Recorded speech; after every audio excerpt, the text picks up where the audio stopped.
I will pray for you, but if you get on my nerve, I will cuss you smooth out. My mouth ain't under control yet, and I can throw these hands. And let me tell you something, if I get my hands on you, I promise you, you gonna know you've been in a fight. But I'm trying not to go there because I'm in transition. Yes, yes, yes. Welcome, everybody. That is my jam right there. Welcome. We are doing something different that we have not done before. And listen, I am here.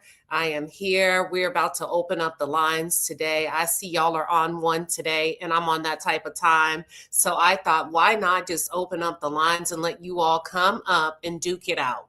Let you come up and duke it out. So happy Sunday, everybody. I am ready to rumble. And I think y'all are too. I am Queen Sheba. Welcome. I am boots on the ground covering the Karmelo Anthony case here in McKinney, Texas. But let me give you some housekeeping rules. And then I am going to go. Where did I go? Wait. Okay, there we go. And then I'm going to go off screen. Okay. So this is what we're going to do. I'm going to open up the lines. I already dropped the link. I'm not going to carry today's show. I give you content every day. It's your time to call in as viewers. All you have to do is click the link. Click the link because I can respect it when you stand on business. There is no right. There is no wrong. Your opinion is your opinion. And that's what we do over here. But here's the thing. We got to keep it clean. We will not use any derogatory terms, but your opinion, thank you. But your opinion is your opinion. So listen, my moderators already know white folks get to speak their opinion. Black folks get to speak their opinion. We ain't timing nobody out because it is what it is, period. So let me tell you how the link works. Let me pin it to the top of the chat. Hold on, y'all. Everybody's saying, where's the link? Where's the link? Let me pin it for you. Hold on. Oh, crap. Toot, you should be able to pin the link to the chat. Hold on. Let me see if I can pin it really quick, you all. I think I got it. I can probably do it quicker. So I'm going to pin a link. It's a hyperlink. You're going to click the link from your phone or your computer and just follow the instructions. You can name yourself whatever you want to name yourself. And then before you come into the studio, you're going to make sure your audio is connected. You're going to click these settings. Check audio. If you're using AirPods, make sure it's connected to your AirPods. If you're in your car, make sure it's connected to your car speakers. And that's the way we're going to do this thing. Okay, give me 1 second and we're going to get this party started.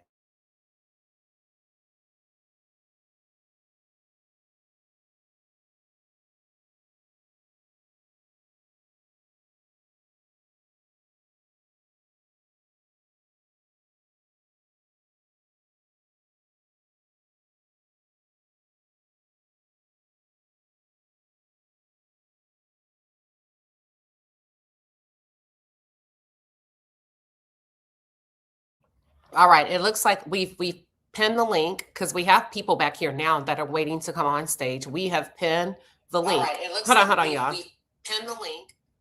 Let me pin it one more time.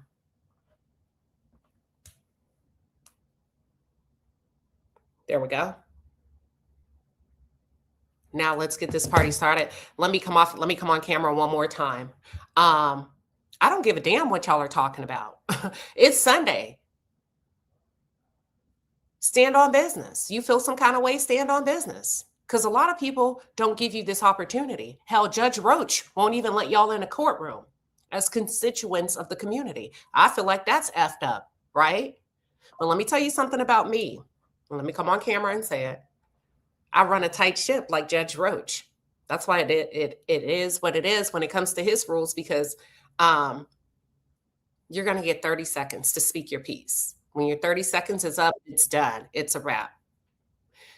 Now, if you get into like a heated debate and I feel like I'm with the shits today and I want to see y'all go back and forth, I'll be like, hey, you stay up, and I'll let y'all go at it. But I'm going to dictate the rules of engagement if it comes to that, okay?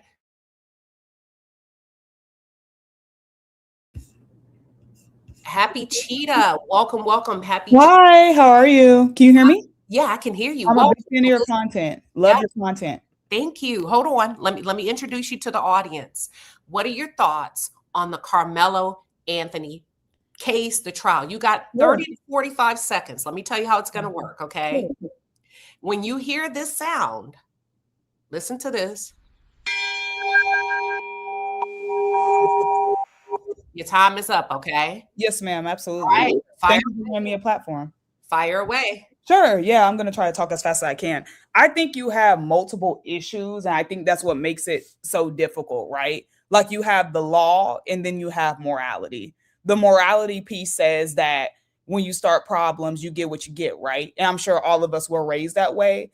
But unfortunately, the law doesn't always see it that way. So I think that Mr. Anthony might be in trouble. Like looking at when you're talking about the evidence, do I think the witnesses are lying? Obviously, they've been coached. Obviously, all of those kids up there aren't telling the truth, but it's all we really have to go off of.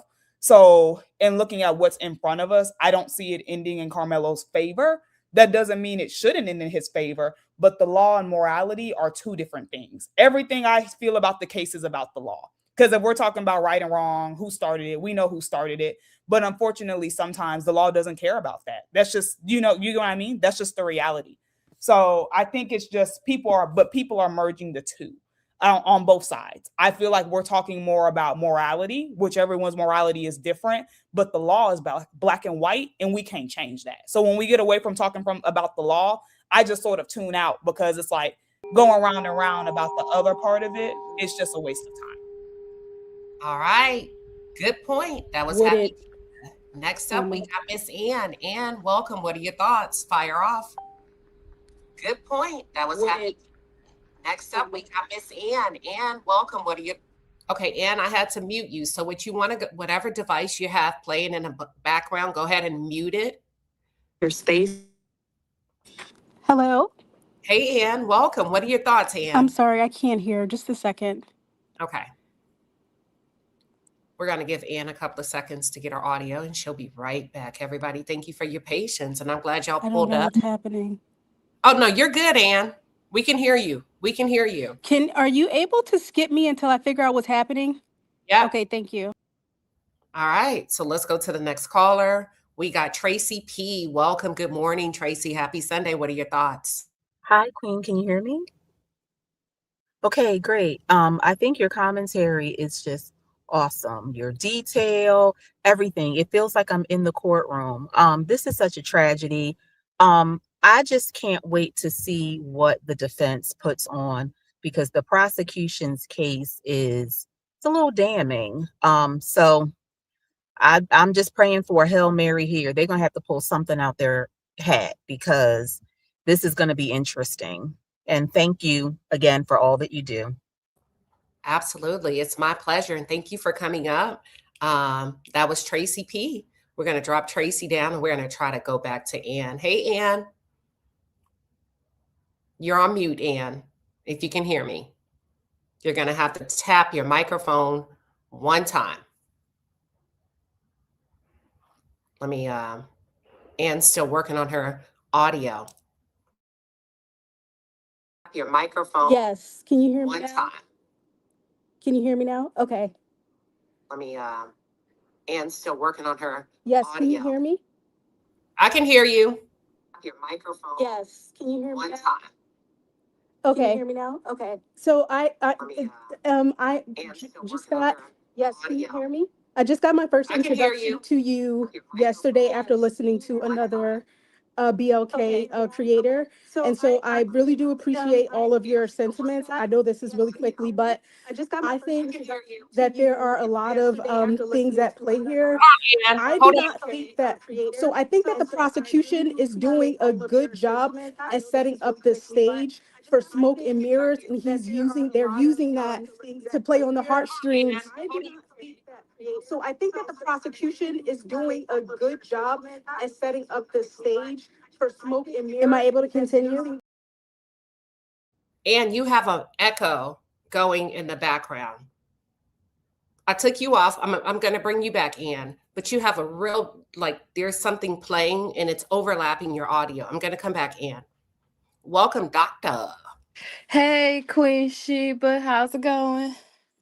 And it's going. And thank you for bringing this to the forefront. I guess I have maybe a rhetorical question. So, uh, in light of what happened earlier this week with the store owner, I forget his first name, but Child and Cyrus. So I guess my question is, if we cannot, I guess, flee without it being an issue, then you would think that should be able to stand our ground. But if we're not able to stand our ground, I guess my question is, what options do we have in protecting ourselves? Because it seemed like whichever direction you go, according to the courts, it seemed like, well, I know this one is still up in the air, but even for it to be a case and to be at trial, it just seemed like, okay, so we can't stand our ground, we can't flee, we can't run. So what are we to do, to just stand there? Like, so it's a rhetorical question, but I would like to know your thoughts. Thank you. All right. Thank you, doctor. So that's a really good question. Let's see if anybody wants to come up and speak to that. All right. We have Free Karmelo. Welcome, Free Karmelo. What you got? I just thought it was really interesting when you said that it was very obvious to everyone in the courtroom that Jeff Metcalf allegedly was helping one of the witnesses answer the questions. 'Cause in your comments, in your comment section of that video, everyone was saying like, "Oh, who is this woman?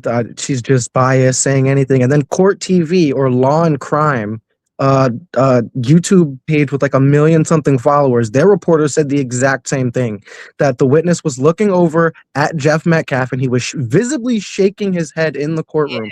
So if everyone else is able to see that and Judge Roach was kicking people out for whispering, how is he not seeing a witness look over at someone in the gallery and giving answers to like, how is he not seeing that? That just doesn't make sense to me. That's a good question. So let me tell you what happened with that, and thank you for asking. So when that was happening, Judge Roach was positioned this way. If you can see me, Mr. Metcalf is back there. So Judge Roach would have had to have turned this way to see what was going on. I was able to see it because I was this way, and I'm watching the witness, and I could see every time he was asked a question, he would look like, if you, right, I'm looking into the screen or asking me a question and I go this way every time I answer, and I'm like, what is he looking at? I mean, it went on for at least 20 to 30 minutes. So finally I attempted to position my body because I thought maybe he knew somebody in the jury, but it was Mr. Metcalf he was looking at. And when I leaned back to take a better look at the jury, I could see Mr. Metcalf telling him when to say yes and when to say no. And at the exact time when a defense said, would you describe Hunter Metcalf as a big boy, a bigger boy? Mr. Metcalf said, and the witness said, no. And I, at that point I said, he's leading the witness. And I forgot I wasn't supposed to talk in court, and everybody's like, shh, shh. And I just dropped my pen and paper and I was like, I don't want to take notes anymore. But it was absolutely jarring. Free Karmelo. Yeah, this is what I feel like this is something that why we would, an all-white jury wouldn't see why that's an issue. I feel like this, like some small details like that, because you and the reporter from Law and Court just so happen to be African American. You guys are the only ones that mention this. All the other reporters on Twitter who are like verified reporters, unbiased news, none of them have mentioned that this happened at all. And let me tell you why that would be the case. And then I'm going to let you go. Judge Roach handpicked the media that has access to the courtroom. And the 9 individuals that he handpicked are specific to Collin County. So that they're not going to report that. They can't report that. I mean, that would be like professional suicide. But thank you for coming up. Thank you, Queen. Absolutely. Thank you. Let's go back to Ann. Ann, you ready to go? Yes, can you hear me? Yes, I'm so sorry. I was trying to log.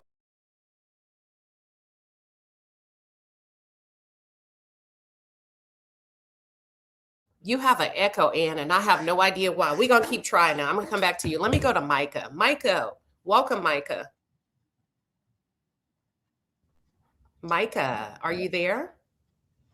Hello. Hey, Micah.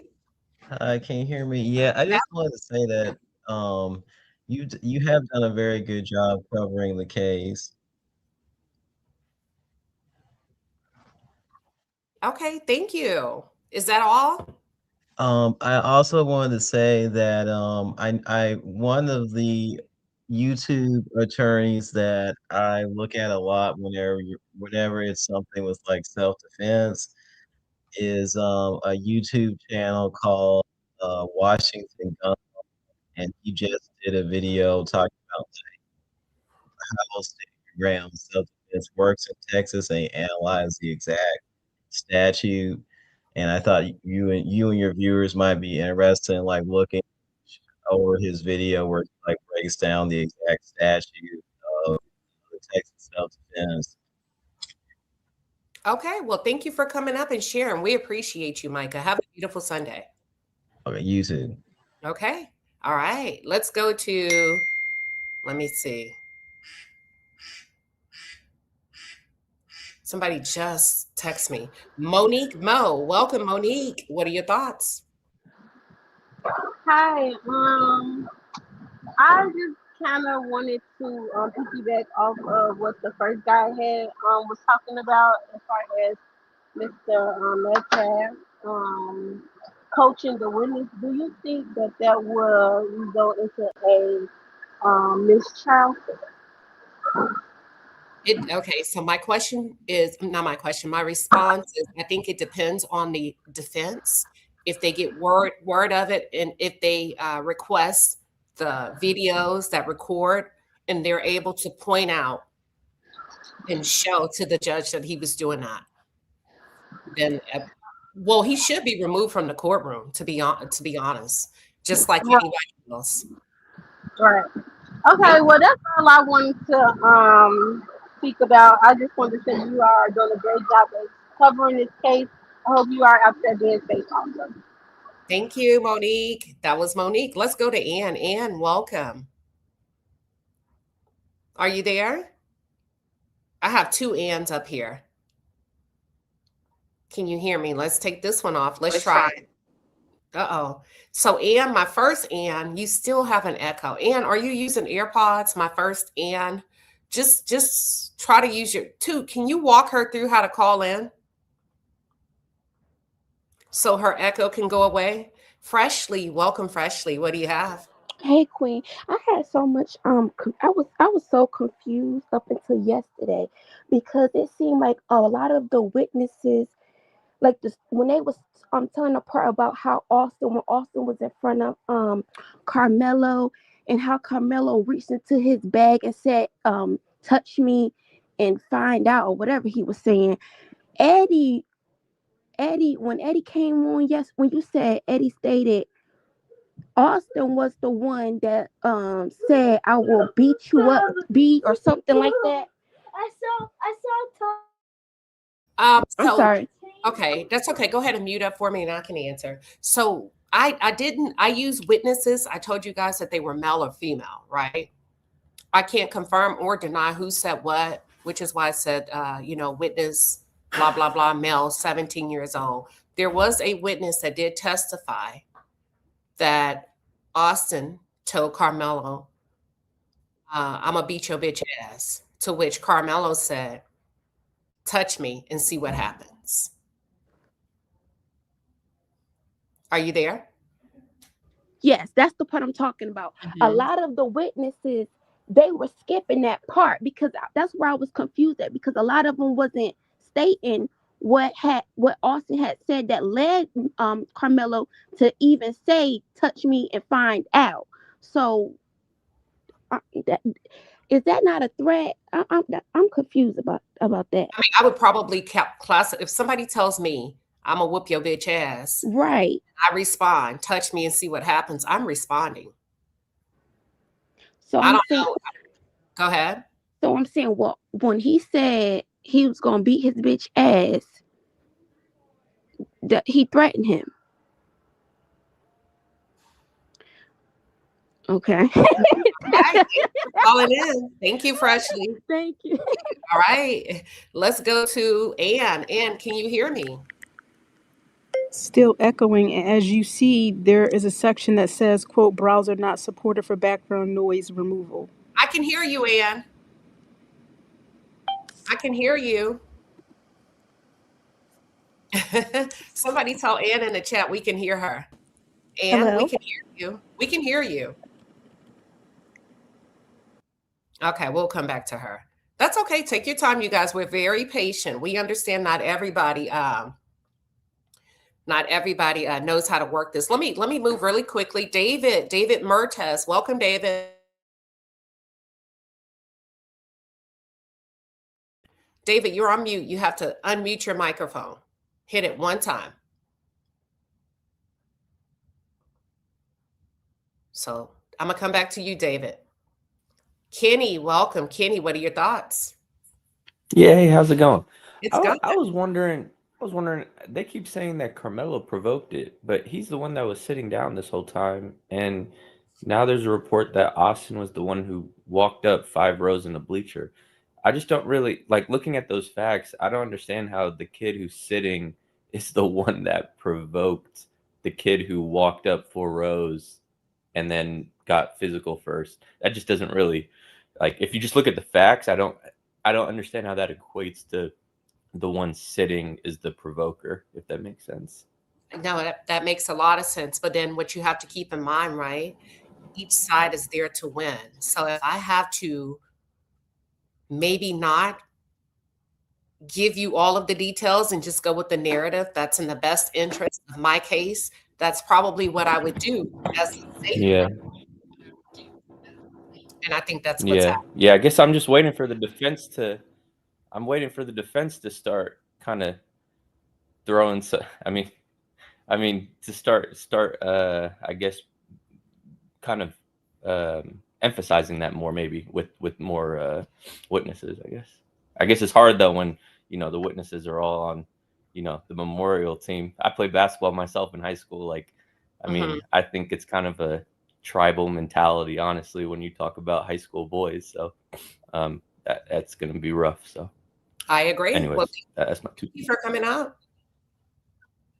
That's a good part. People are really listening, and Kenny is an example of that. And also keep in mind, some of these kids are really young. They still have like 2 or 3 more years left in the school. Let me see. Let me go to David. David, you're on mute, David. Okay, there Hello, you go. can you hear me? Yeah, I can hear you. Welcome. Yeah, I can't hear you. Sorry, I can't hear you. Hey, I'm sorry, I can't hear you. I'm gonna have I can hear you. No, I can't. No, I can't hear you. I can't hear what you're saying. So I'm gonna have to leave and come back. Okay. All right. So listen, that's okay, David. Leave and come back. I got you. If I click you in and you can't hear me and I do like this, just talk. Let's go to, if you've already come up, I'm going to skip you and let somebody else talk, okay? Let me go to Queen Constance. Queen Constance, what are your thoughts? All right, we couldn't hear you. Unapologetic, good morning and welcome. You guys, unapologetic, can you hear me? Queen Sheba, how you doing? We can't hear you. I would love to ask you a question, but we can't hear you. I'm sorry. Y'all can't hear me? Y'all can't hear me? No, I'm sorry. I can't hear you. Okay. Give me 1 second.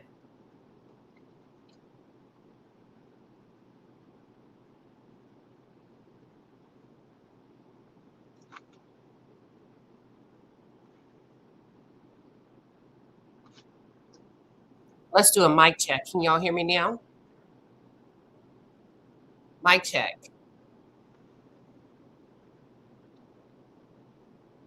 Mic check. 1, 2, 3. Mic check. Mic check.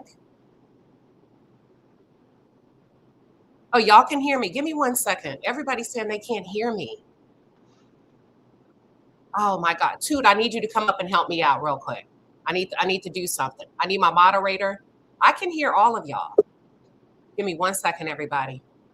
Give me 1 second. Let me try. Oh, you said the callers are having problems. Unapologetic, can you hear me? I'm gonna drop you unapologetic. Come back. Come back. Let's see. Talking crime. Good morning. Can you hear me? Hello, good morning. Good morning. Hello. Hi. Hi, Queen. Thank you for your coverage. I wanted to ask you a question. Do you believe Carmelo is going to testify? Oh my God, that's a good question. I don't think he is. I don't think it would be smart for him to testify because the state, they are bulldogs. They are very good at what they do. And I don't think Carmelo Anthony is a match for that amount of experience that he would be up against. Oh no, that's sad to hear because I really believe that he has to prove that he was in fear for his life. What do you think? Well, he doesn't have to. So they explain that it's the state has the burden of proof. And the judge, they explain that during the jury selections. It's not on the defense to prove. Okay. So, and that's Okay. what the jury has been charged with. You have to adhere to the law. Okay, one more question, Queen. That is regarding the weapon that was used. I Mhm. have not seen it or heard of it. Have you seen it in was it presented? And also, was there any autopsy reports done and has that been presented? Yes. So the Thank you so much. no problem. Okay. Thank you. That's talking with crime. They did present a knife in court, but it was not the actual knife. Okay. Um, and there was an autopsy report. If you go look at my video from last night, I was able to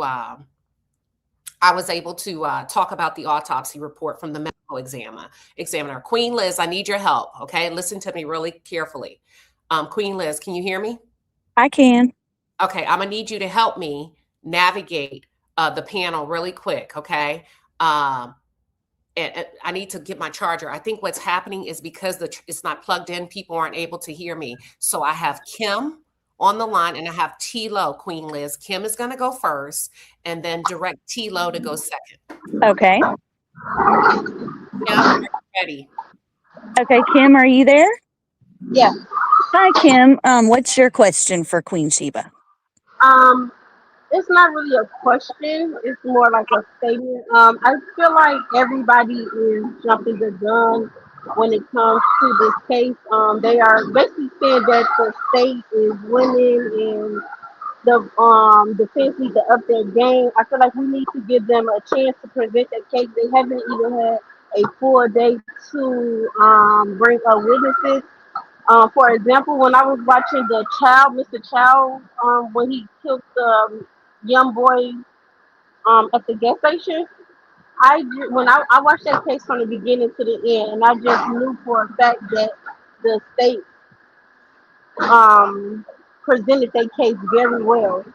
But when I heard the verdict was not guilty, I was in disbelief. So this case can really go any way. We just really need to let the defense give them a chance to present their case instead of just saying that they not doing as good as the state is doing. I completely agree. Agree. Well, that's all I wanted to say. Thank you. All right. You got it. Okay. Let me remove Kim. Queen Liz, we have positive thoughts. Hold on, Queen Liz, and make sure they don't talk too long. Okay. Hold on. Let me get them up here. Okay. We have positive thoughts. We have Toot. Queen Liz is going to go next, and then positive thoughts. Toot. Okay. You got it? I'm here. And Queen, we can hear you. It's their problem that they can't hear you. They need to check their output for their audio to ensure it's selected correctly so they can hear you. But go ahead. I'm here. Okay. So Queen Liz is going to go, and then we have positive thoughts, and then we're going to go to, let me put unapologetic up. Unapologetic, positive thoughts. Please remain muted until you're directed to speak. Go ahead, Toot.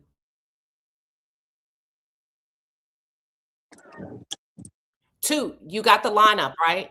Oh, Yes. Go ahead, Queen Liz. We can okay. hear Yes. you. So I had a question with the weapon. So did you say it was bigger than 5.5 inches yesterday, or do I need to go back and replay? I said that it was 3.5 inches. Oh, that's okay. Sorry. Yes. Okay. So you said it was smaller, but then didn't in the autopsy report, when they asked the lady a question, she said that she would expect a wound like that to have been from a bigger weapon, or did I misunderstand Said that? that the wound was 2.5 inches smaller than the size of the blade. Ah, okay. Okay, that was all I had a question about, and I do think that there's other possible scenarios than just the outright one. But okay, thank you. That was all.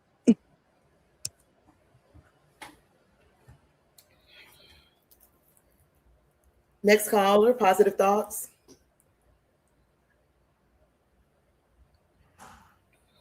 Okay. Positive thoughts, drop down. Let's go to unapologetic. And then MAF, you're after unapologetic. Thank you. Hello, Queen Sheba. How you doing?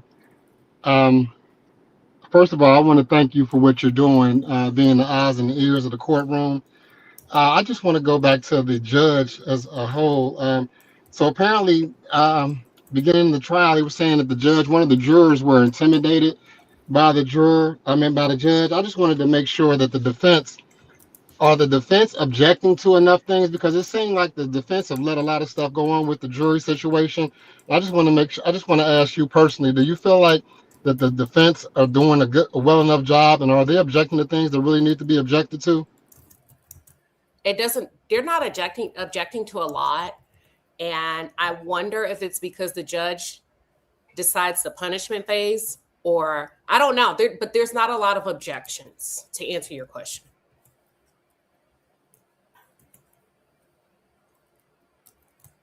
I hope that helps. I just want to let you know, be safe out there and keep doing what you're doing. You're doing a remarkable job. Thank you. Thank you. Thank you. That's unapologetic.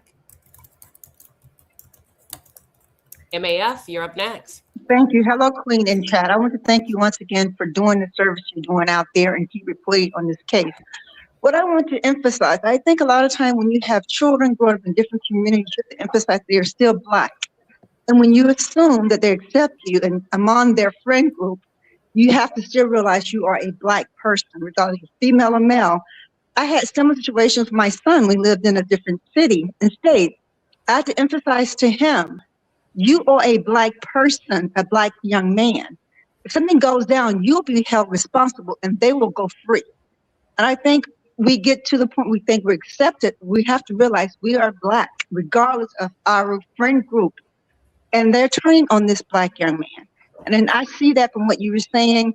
I'm going to say thank you. And I emphasize we need to keep telling our kids and let them learn there's a price to be paid when you think your color is not what it is. And thank you again, Queen.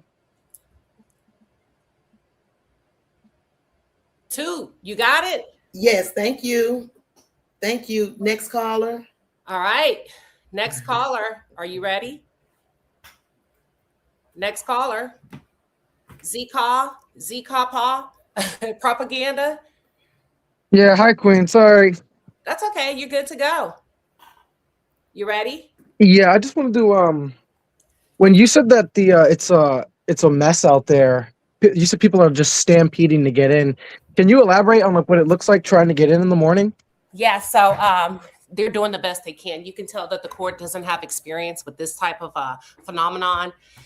They line them up, and you cannot, according to the judge's orders, approach the property of the courthouse until 6 a.m. because he has a curfew from 11 p.m. to 6 a.m. Well, at 6 a.m., they're already lined up. The right thing to do is you just walk single file. But as soon as they opened that, they removed the barrier, all of those people took off running. It was a madhouse. It was a mob. That's what I'm talking about. Does that help? Yeah, I did, and I saw like there was a whole lot of commotion outside. Are you guys seeing or hearing any of that from inside the courtroom? Because like police being called, like arguments happening like right outside the courthouse, like all day. Now you can argue because it's your freedom of speech, right? And you have to consider people are going to show up to go viral. It can be entertaining. I kind of stay away from it, but they don't call the police as long as you don't break the law because it is your First Amendment right. I hope that helps. Thank you, Queen. I appreciate. All right. David, you ready to go, David? Yes. I can hear you now at the moment, but if I can't hear you, I'm currently on my TV to watch it live just in case, so I can hear you. Okay, no problem. First, I want to get my personal perspective on the Carmelo Anthony case.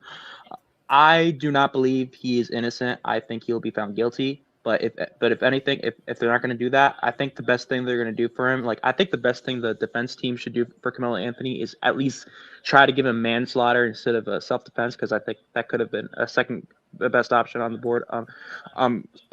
Yeah, like I said, I don't think this is a race issue. This is about a teen who lost his life. It's just pretty upsetting, obviously. So my question to you is, um, do you believe Carmelo Anthony is innocent or guilty, and why? I think Carmelo Anthony did stab Austin Metcalf. And the fact of the matter, he's being charged with first-degree murder, which would lean to the argument, was it premeditated? I don't think it Yeah. was premeditated. I don't think he walked into that stadium, went into that tent intending to take his life. I don't. All right, and that's fine. Yeah, did he stab him? Yes. But do I think it was premeditated? No, I don't. All right, and that's fine. We're both entitled to our opinions. I mean, but personally, I believe it's premeditated because when he reached in his bag and reached into his backpack and was like, "Touch me and see what happens." I see that as premeditated. Some Okay. people won't. Some people won't, and that's fine. I'm just giving my personal perspective, and who knows? We'll have to see what happens. We're gonna have to see what happens in trial. So and if he's guilty or not guilty, that's the answer. So that's all I'm asking. So I'm just giving my personal perspective for people to understand. So that's it. Thank you for having me. I'm hoping the best for you, and subscribe to the channel, I guess. Thank you, David. We appreciate you calling. That was David. I like it. It was fair. He was respectful. You guys, you're welcome over here to have your own opinion. And that's what we like. Let me see. Is it Brene? Brene 88? Bronny? Brene? Queen, I think Ann is ready to go as well. Who? Ann is ready? Okay. Yes. Brene, we can't. Can you hear us?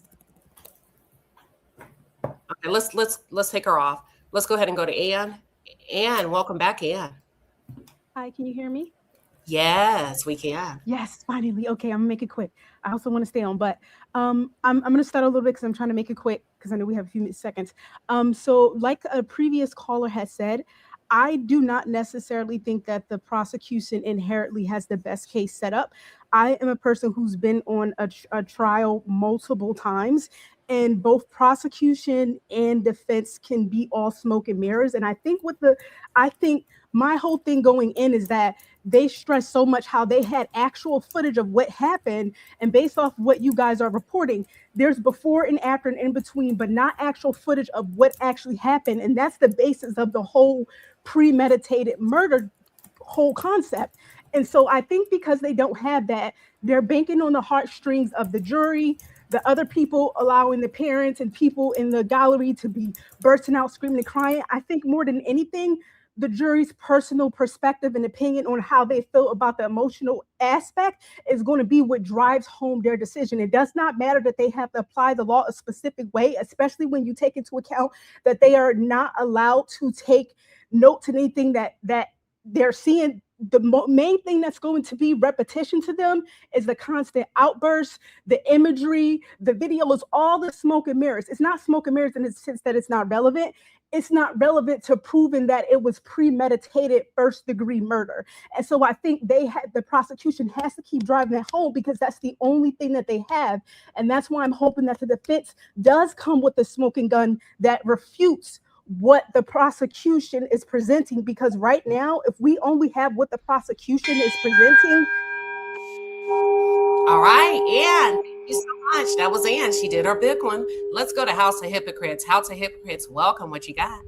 Hey, I'm gonna say, you did a great job, Mike. It's like the way you took your notes, and I got like a visual of what everything was said, and I was following along. one thing I think a lot of people aren't covering is the fact that his defense said Carmelo Anthony has epilepsy, right?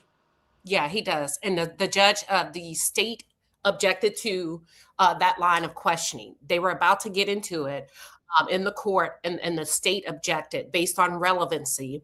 We also found out that Carmelo Anthony has an injury. Mm. He didn't finish the season because his shoulder. He had a really bad shoulder injury that I do believe he had to wear a sling and maybe had surgery as some type of whatever, right? With the Mhm. doctor. So he also had a bad shoulder. We found that out. Go ahead. I'm sorry. So I think I think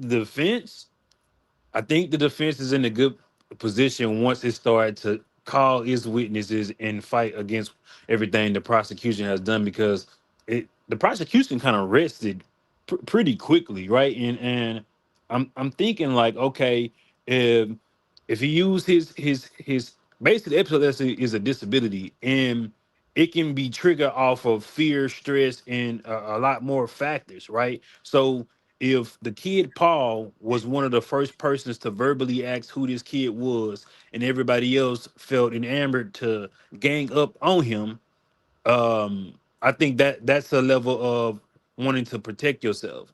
And the thing about the kid Eddie saying he didn't say anything when this was happening, I believe that's a lie. I believe the kid Eddie is intimidated by someone or something for him not to want to be remember or related to being friends with Carmelo Anthony. It's kind of like very telling on you being in somebody's house. Y'all going places. A two man. I don't know if y'all know what a two man is. It's not for girlfriends. We trying to go get some. So if you took, Oh, yeah, two men is for we trying to go clap something. We trying to go clap something, and okay. I'm gonna invite my boy Carmelo.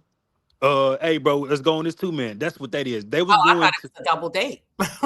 No. It's a double date, but it ain't dating for a long time. You feel me?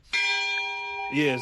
So I think you're doing a wonderful job with this, and I'm following it. But I wanted to throw that in. I think the defense and the video, the We got questioning 10 about the seconds. House of video. Hypocrites. Okay, no, the question about the video, I think that's gonna be something the defense gonna bring up as well. But you're doing a great job. Thank you. I appreciate you. That was the House of Hypocrites. Let's go back. Listen, when you hear the bell, let's go to Happy Cheetah. Happy Cheetah, I know you've been up here, but I want to give you 20 seconds. Rock out. Hi, yeah, and this is for everybody. I think to me, it's just sort of tough to claim self defense before people yell at me. He didn't legally have to leave the tent. Okay, he didn't. But obviously, when you're scared, you try to withdraw from the threat, right? And I feel like obviously Carmelo had multiple chances to de escalate the situation. That's not saying that Metcalf was right. But Sheba, what's your opinion on how you can legally say you're scared when you didn't try to run away, you didn't try to de escalate before it led to the fatal stabbing? And anybody else can hop in as well, but I'm just wondering how that works. So we have to think about what you have to take the totality of what happened under that tent. And you have to think about the testimony of the digital forensic expert. How come you did not spotlight when he was asked by the cross, by the defense? How come you chose not to spotlight that fight in that tent? Right? You have to think that was intentional. He said because the state asked me not to. So that means something happened in that tent that may not corroborate the entire narrative that the state is putting out. Could the state get a spotlight on that footage? Or is that something the prosecution only has access to? The state, listen to me, the state instructed a court under oath. Oh, the expert testified he did not spotlight the fight because he was directed not to by the state. That's all I got. Gotcha. All right. Thank you for coming up. That's Happy Cheetah. Let's go to No. Y'all wait for me to introduce you. No Captivity. What you got? Wow. How you doing, Queen Sheba? I had a guest on my show last night. Her name is Kyra Answorth. She's one of the people that signed off to actually see the video at Frisco School District. Just like Dwayne, the black guy that went viral, that explained what he actually saw in the 4K video. She said that 15 other people actually seen the same video, and they signed off to see the same video at Frisco School District. not just black, white people too. And she said all of them have pretty much the same account that Carmelo got jumped and everything. Now I know that they showed the video in court, but the consensus is that the video was kind of blurry and grainy, and they didn't show it on a 4K device. Do you know if they are planning on showing that video properly on a 4K device in the future? That would be up to the defense. I know when the state presented their side, they showed the video spotty and grainy from afar. Okay. They asked the forensic expert, according to his testimony under oath, to only spotlight Karmelo Anthony and not zoom in on what That's happened. crazy to me. That's crazy to me. Also, Hunter Metcalf mentioned a bag that was removed by Austin. Has anybody mentioned the bag that Austin grabbed from Karmelo Anthony in court yet? Or because I haven't heard. No. They haven't. Okay. And one last question. Have you noticed a lot of inconsistencies from the witnesses that took the stand? Absolutely. Yes. Okay. Thank you, Queen Sheba. I appreciate you. That's all I needed. That's it. That's it. Listen, you're absolutely welcome. Let's go to Brooklyn. Queen, can I say something right quick before Brooklyn speaks? Sure. Hi, this is Toot Latrice. I'm the mod in the chat. Listen, this is a free speech over here, but I am getting tired of seeing the monkey talk. Don't worry about it. Okay, because this is getting just a little bit too much. Don't worry I think that we can be mature enough to have differences of opinion rather than to insult a race. And that's just how I feel. That's what race is just gonna happen. Okay, Brooklyn, what you got? Yeah, I literally came up here to share the no captivity what he did yesterday with you. And because I've heard that story from multiple different people before who went up there to see the video that they actually seen him in 4K get jumped by multiple people. You know, and I've heard that story. And when we heard the testimonials yesterday and what they seen in the video, you know, it didn't display that. So that was an inconsistency between the people who seen the video at Frisco before the trial and what y'all seen in the courtroom. So I was wondering, you know, what you think about that. But I guess I just got what you thought because he just came up. But also I want to know what do you think about the lawyer? Do you think he's doing a good job for the defense? Because I think he's kind of slacking right now. Well, or maybe it's just that it's the first day, or he didn't really get his time to get his feet wet, or what? I think I'm with you. I think Toby Shook did a really good job. Mike Howard's gonna have to play ball. I'm with you. Because I think you know they sell, you know, the prosecution, they selling on emotions right now. They trying to win based off emotions, right? And emotions can beat facts. You know, because people buy off emotions. You know, people are emotional biased. You know, and the jury may have even came in with a conviction in mind already because this is a public case. You know what I'm saying? So you have to think this. I'm gonna just say this: people believe who they like. Do you like your friends? Yeah. You like? Yeah, I agree with you. Yeah. If they came and told you somebody did something to them, and the person you don't know or like, who would you believe? Of course, I'm very, very, very non-biased. You know, I'm gonna ride with you, but I'm gonna be like, yo, bro, you know you wrong.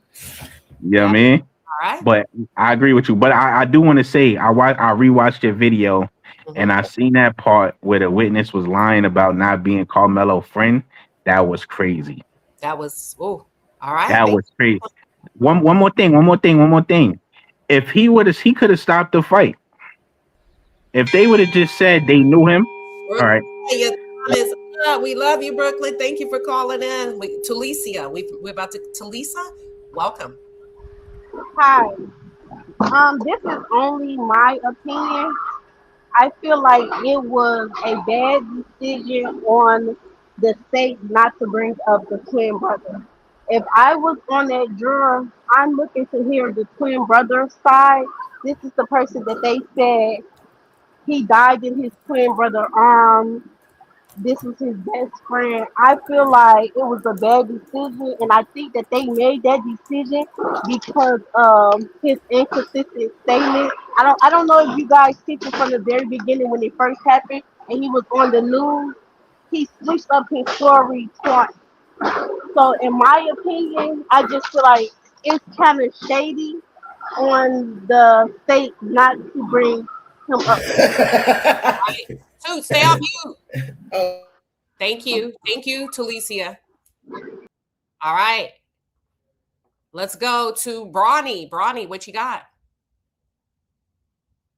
Brawny, you got to come off mute.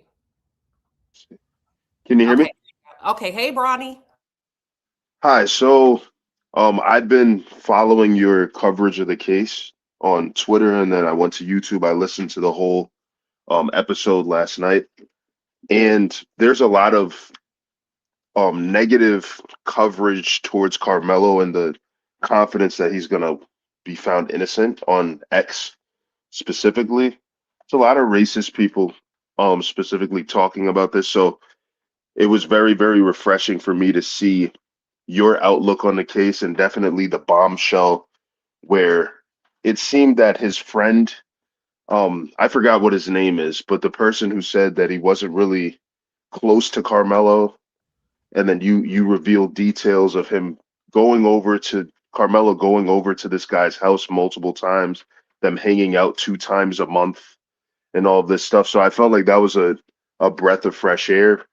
But I just wanted to kind of get your feelings on the case. Like, do you think that Carmelo has a chance to be found innocent? I know that you said you don't think he's guilty of first-degree murder specifically, but I'm just looking for some hope because I did attend school in an all-white school district before. I understand that there's a lot of complexities. I'm black, but I had white friends, and there's a lot of racism that goes on, and it seems like the witnesses are lying. A bunch of them are lying for Austin Metcalf. Mm-hmm. They're not giving details. When they're asked specific questions, they're saying, I don't remember, I don't remember. And I find it difficult to believe that so many of these people don't remember such a traumatic event. You know, it seems like it would stick in their head, like specific details of what led to the altercation. Okay. And what's your question for me? Are you, yeah. Hello? Yeah. What's your question for me? Can you hear me? Okay. Brawny, I don't know if you can hear me. You had a question for me. Queen, can you hear me? I can hear you. Okay, Ronnie, can you hear me? I took Brawny down. Okay. Yeah, I can hear you, but I can hear you on the. You had a question for me. Queen, can you hear me? I can hear you. Okay, Ronnie, can you hear me? I took Brawny down. Okay. Ronnie. Yeah, I can hear you, but I can hear you on the. I can hear you on the YouTube stream.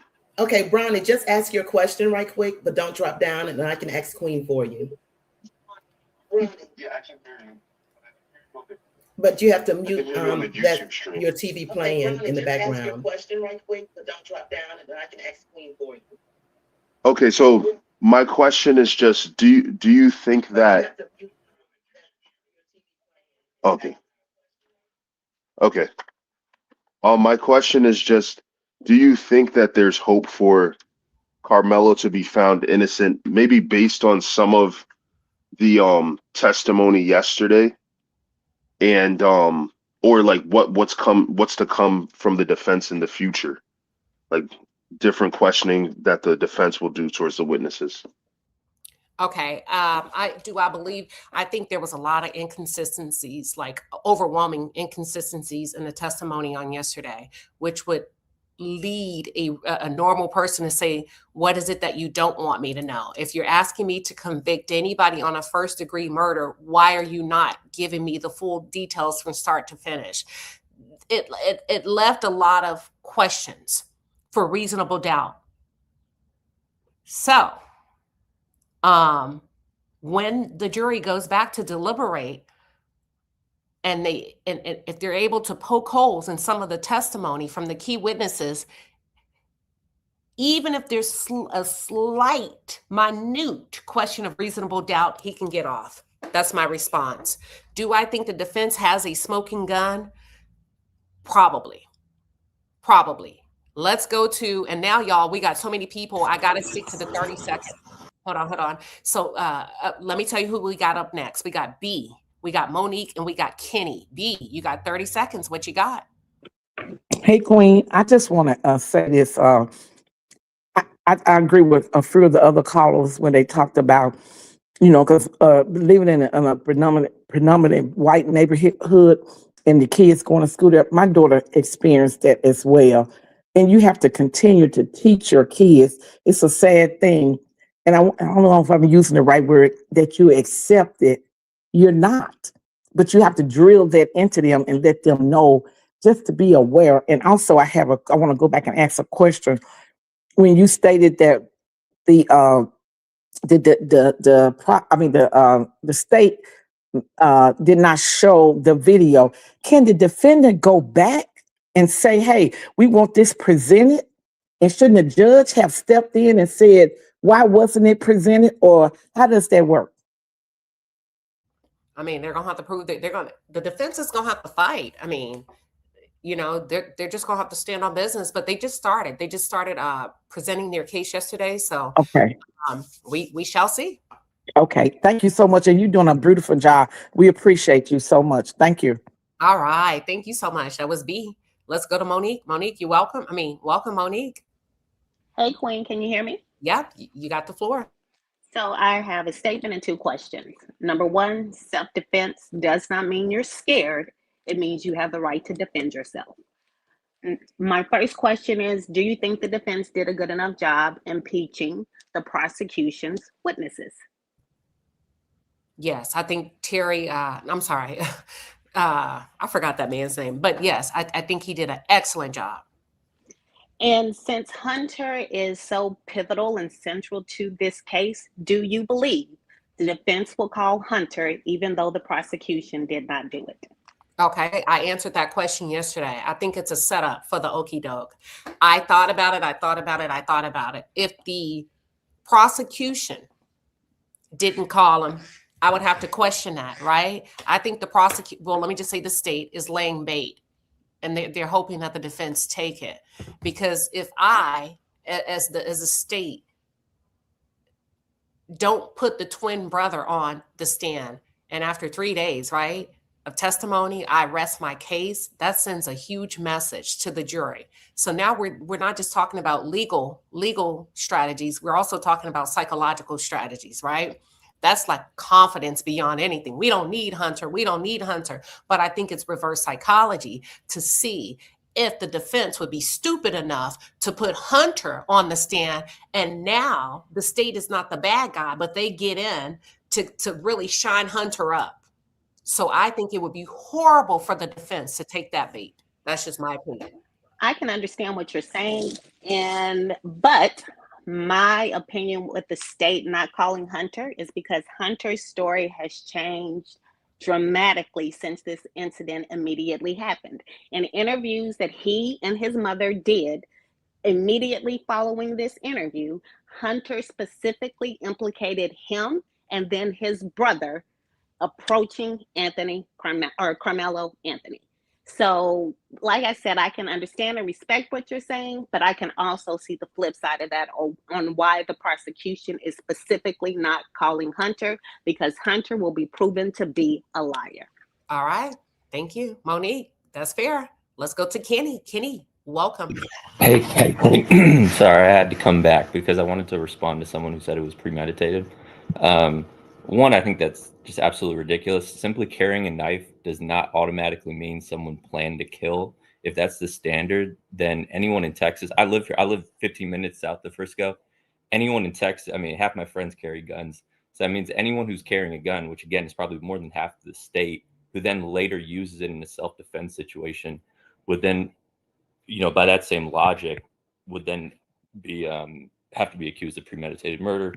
From like all the reports again that we've seen, Carmelo was sitting several rows up. I don't know if this person played sports, but I mean, 5-6 rows up in a bleacher, that's a good amount of distance between him and the twins. So again, I just think it's such a huge stretch to say it's premeditated.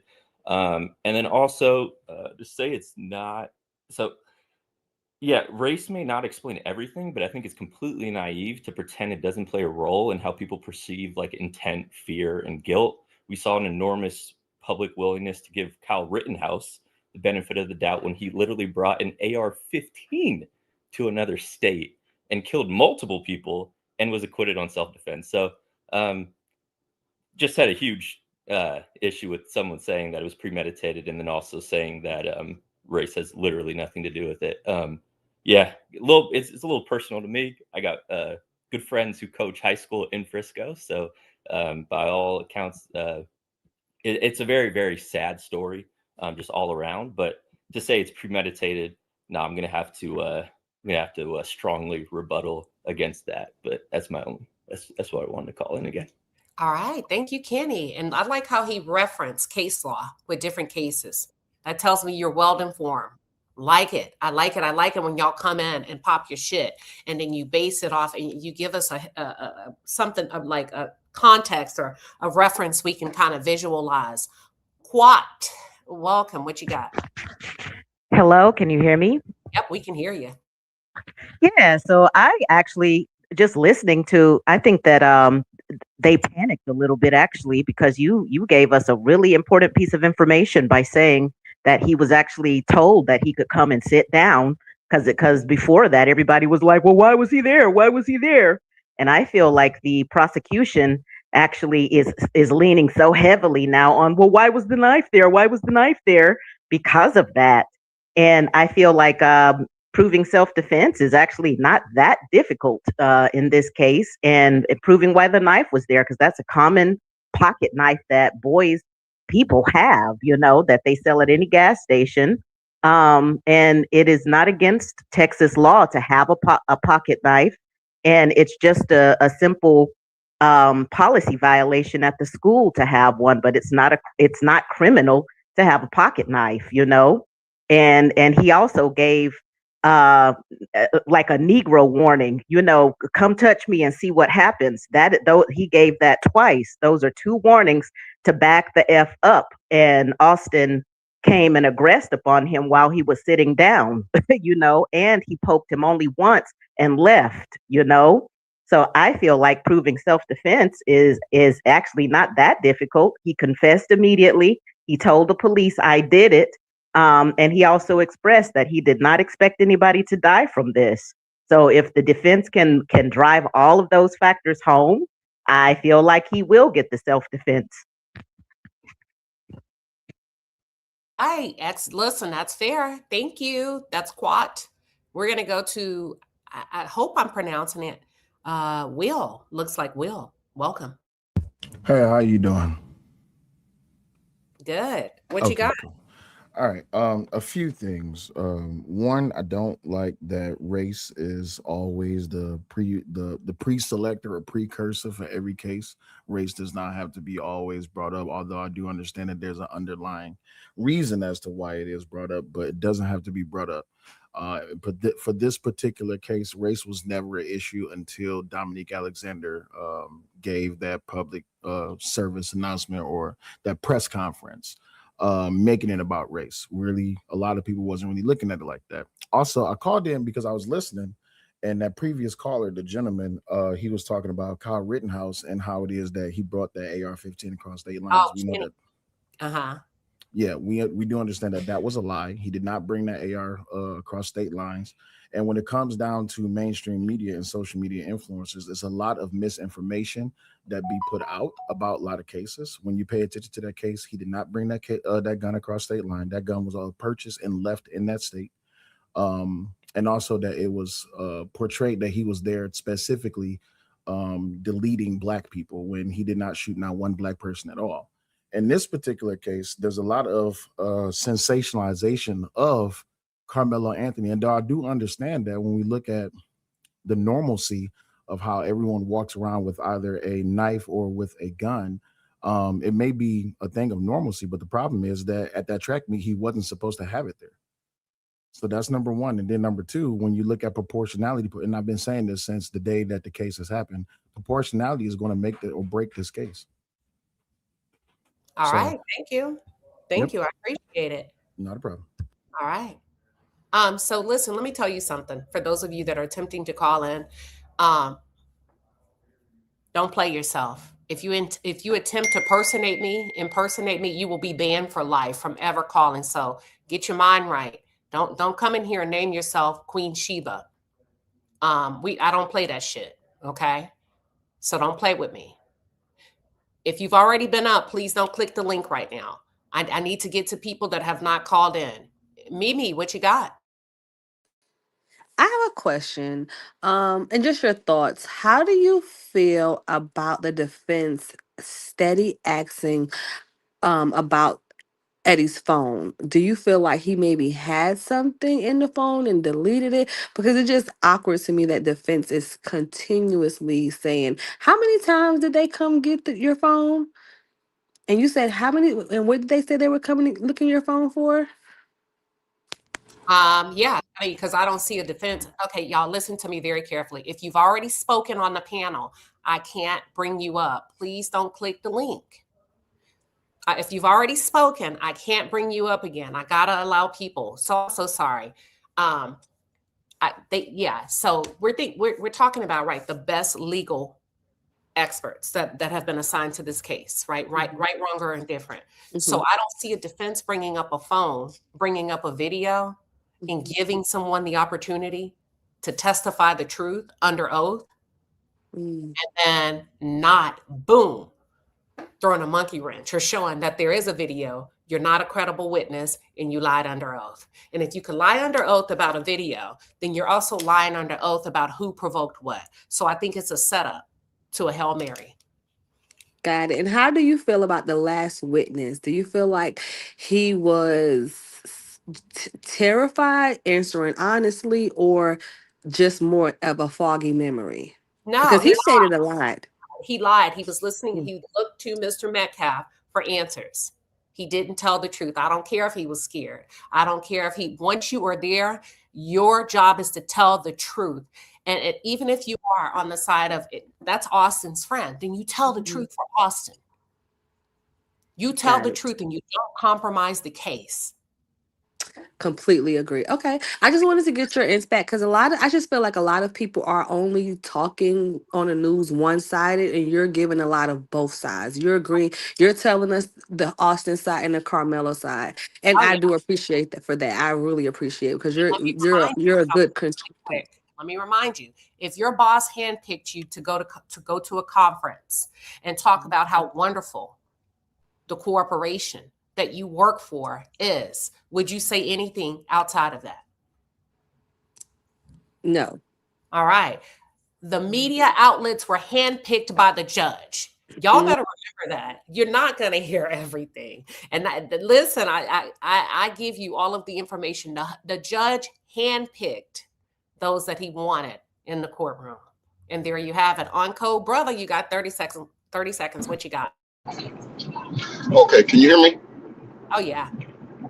Okay, I just want to say, this case does not pass the smell test. To me, in my opinion, everything seems a bit fishy. And just remember, some of these people who are scolding Carmelo Anthony are the same people 2 weeks ago who were telling us that Anita Grayson was in the wrong and she FAF'd as a 75-year-old grandmother by putting her hands on the young white lady in the Tim Hortons coffee shop. And now all of a sudden, the whole story is switched and they're singing a different tune. Another reason why it just doesn't pass the smell test, in my opinion, you can just see how these court reporters are reporting, Court TV and Court News and all these different outlets. They're using mugshot pictures. They're painting it one side. They're forgetting that he's a 3.7 GPA student, held 2 jobs, had no criminal record, came from a 2-parent household when the other kid came from an abusive household. So they're just trying to paint this real fishy narrative, and it just ain't passing the smell test, and we ain't falling for it. Thank you for my time. You're very welcome. Keep in mind, the judge handpicked the media that he wanted in the courtroom. The judge handpicked the media that he wanted in the courtroom. DBM, what you got? You got 30 seconds. Yes, hi. I'm calling because people may not know when you on a jury, there's a lot of things before all of this started that the state and the defense have already chosen what they can bring in, what they cannot. So we may not hear everything. because they've already agreed not to bring it up. Thank you, Queen, and you're doing a fantastic job. All right. Thank you, DBM. Short and sweet. I love it. Thank you so much. Trey, what you got? Hey, Queen and Palace. I just wanted to first thank you for your coverage. It's been great, and I just wanted to quickly rebuttal and respond to some of the things that I've heard here. And this may have been said before, but to the gentleman that was over here windmilling for Kyle Rittenhouse, if that's not a good enough case for you, let's talk about how Rick Chow and his entire family left their store unattended to chase a black man down, a young black kid down the street about some water that he did not steal and shoot him in the back. And they were able to walk free. They were able to get away with first-degree murder.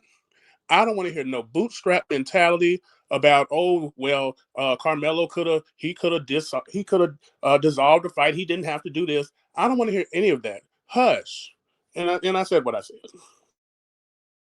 All right, Trey, thank you. Let's go to Sheila. Sheila, Gerald, you up next. Sheila, what you got? Go ahead and unmute yourself, Sheila. Okay, just hit your microphone one time and let's do an audio test. Okay, can you hear me now? Yep, you're good to go. Okay, I think you're doing a spectacular job. And I don't understand this. It's crazy. I went through kind of the same thing with my son a few years ago. My son was bullied by a white guy in high school, and they ended up getting into an altercation. It turned into a fight, and they took my son to jail, but they didn't do anything to the white boy. I had to literally force them to let my son come back in by telling them I was going to get a lawyer. And the teachers and all the students were saying that the white guy was the aggressor. So my son had got to the point where he said he didn't even want to go back to that school. And that was in his 11th grade year. So I had to take him out of that school because he didn't feel comfortable going back to the school in order so he could go to another school to graduate. So I hope and pray that Carmelo can really get off, because a lot of people get away with a whole lot of stuff and it's not right. And people turn a blind eye to certain things. And the guy at my son's school, he was a well-known bully as well. But I did what my son wanted to do. So that's why I took him out of the school. And it's sad. Yeah, thank you, Sheila. Thank you for coming up to share that. We appreciate you. That was Sheila. Let me go to Tilo and then Gerald up. Tilo, what you got? Thank you so much. I'm sorry, I've had some technical difficulties. There's so much to unpack here, but I know I'm on limited time. The one thing that I did want to say, it's probably been addressed, is that I'm even surprised. It's not really unusual to carry a small pocket knife. Oftentimes I'm randomly out and about and I might need help with opening a box or something, and someone will just walk up and pull out a pocket knife and cut it open or do something for me. So I don't think it was intentional. He went in there with this knife and egged this young man on the way that the prosecutors are trying to make it seem. I just think it was a high emotional situation. He felt embarrassed, threatened, outnumbered. I don't know what could have been going on in his mind, and unfortunately, this was the result. But I just see a lot of comments pointing to he never should have had the knife. It's really, and I live in the South. It's really not unusual. It's very commonplace for people to carry small knives on them. So I just kind of wanted to share that insight. All right. Thank you, Tilo. We appreciate you. Thank you for sharing that insight. And you guys, I mean, she makes a good point. All right, let's go. Gerald, what you got? Hey, sis. Listen, you are doing a great job on this case. Sorry, I'm no longer there. But I did want to speak on this. I keep hearing everybody say, well, how is the defense going to get the jury to understand why he had a knife? And I just want to say this. We all can probably ask the question why he had the knife. But this is the thing. If I can remember from opening statements, Carmelo had got up that morning. He got in his car, drove to the school. And correct me if I'm wrong, Queen Sheba. And then he got on the bus and they went to Memorial High School for the track meet. And I just don't feel like, and I feel like the defense needs to hone in on his motive, that he didn't get up to go to a track meet and plan to stab somebody. And the thing about it is that the students testified they didn't know who he was. So how can you say his intention was to slip inside of a tent, start a problem, and then stab somebody when he was asked to leave? And I feel like that the defense can also let the jury know, like, listen, this wasn't someone who had an issue with somebody prior to going. This was a guy who was going to a track meet and something happened. And the fact that he's from Baton Rouge, Louisiana, and had to, his family, mom and dad, and then move to Frisco for a better life is what the defense said in opening statements. I mean, people don't understand why black kids have to carry some type of protection. And I feel like when he reached in that bag, I'm not saying if he knew his knife was there or if he forgot that he had a knife, because we all go places and we forget that we have things. We have to turn around and go to the car. Oh, shoot, I forgot. And I feel like that in that moment, he reached in his bag and found what he could grab to possibly defend himself. And I think that those boys tried to ambush him. Hunter already said it on the news. That's why they don't want to call him. So I just really hope that the jury really pay attention to that. Like, yes, he shouldn't have had the knife, but what was his intention with the knife? It wasn't to just slip in a tent. You know what I mean? So that's all I want to say. All right, that's NC Beat from North Carolina. You guys, he was out there, boots on the ground. What he said. Thank you, Gerald. Listen, that's NC Beat, baby. Listen, and you can follow him on his Facebook. You can follow him on his YouTube, NC Beat. She Coco, what you got? Hey, can you hear me clearly? Yep, we got you. Hey, you did an excellent job reading the transcripts. I wasn't following the case prior to that, but the thing that stood out to me yesterday when you were reading those transcripts that just basically automatically let me know what type of environment this young man and most of us who are trying to prosper in this country in different environments is the fact that these young men kept getting up there saying he was trying to talk. I don't know what it means to try to talk when you are talking, but that right there for me was very clear that they don't validate Black people's voices completely as they should. Now, whether or not he was friends with Eddie, close or not, Eddie was not a friend. And in the moment where he should have showed how much of a friend he was, he basically turned his back on Carmelo. And honestly, we have to do whatever we have to do to protect ourselves because people want to act like things aren't happening. There's so many unsolved cases going on right now where strange dangling men from trees rolled up in rugs, all type of stuff.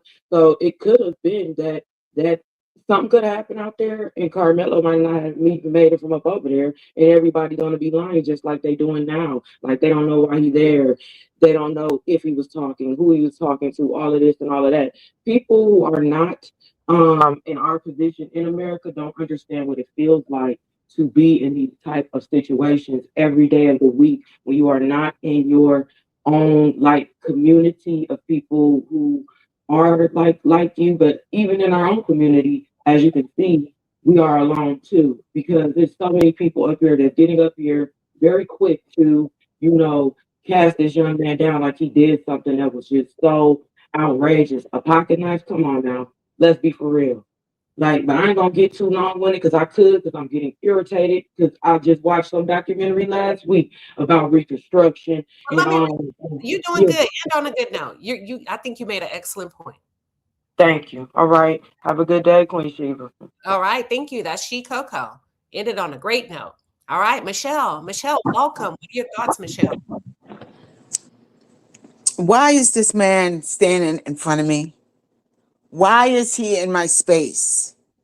Why is he bothering me? I'm supposed to be here.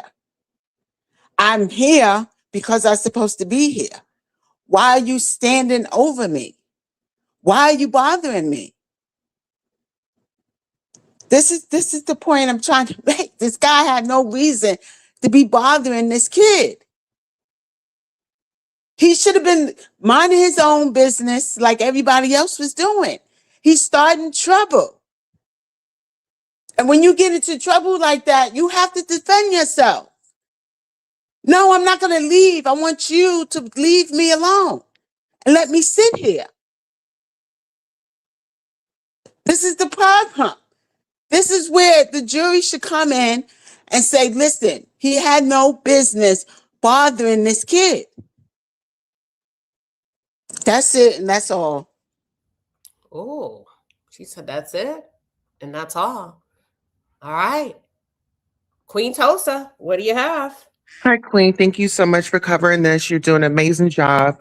I wanted to say that Carmelo does not have the complexion for the protection. And then when we talk about the jurors are falling asleep according to some of the people that are reporting. Um, I just want to say that when it comes to these kids,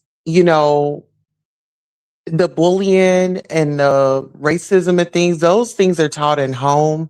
The brothers seem like they were very aggressive and wanted to get their way when they weren't even supposed to be there. If we really look at the bigger picture, um, Austin and his brother were not supposed to be there because they decided that they were going to go fishing. And the coach told them, hey, we're going to not do this.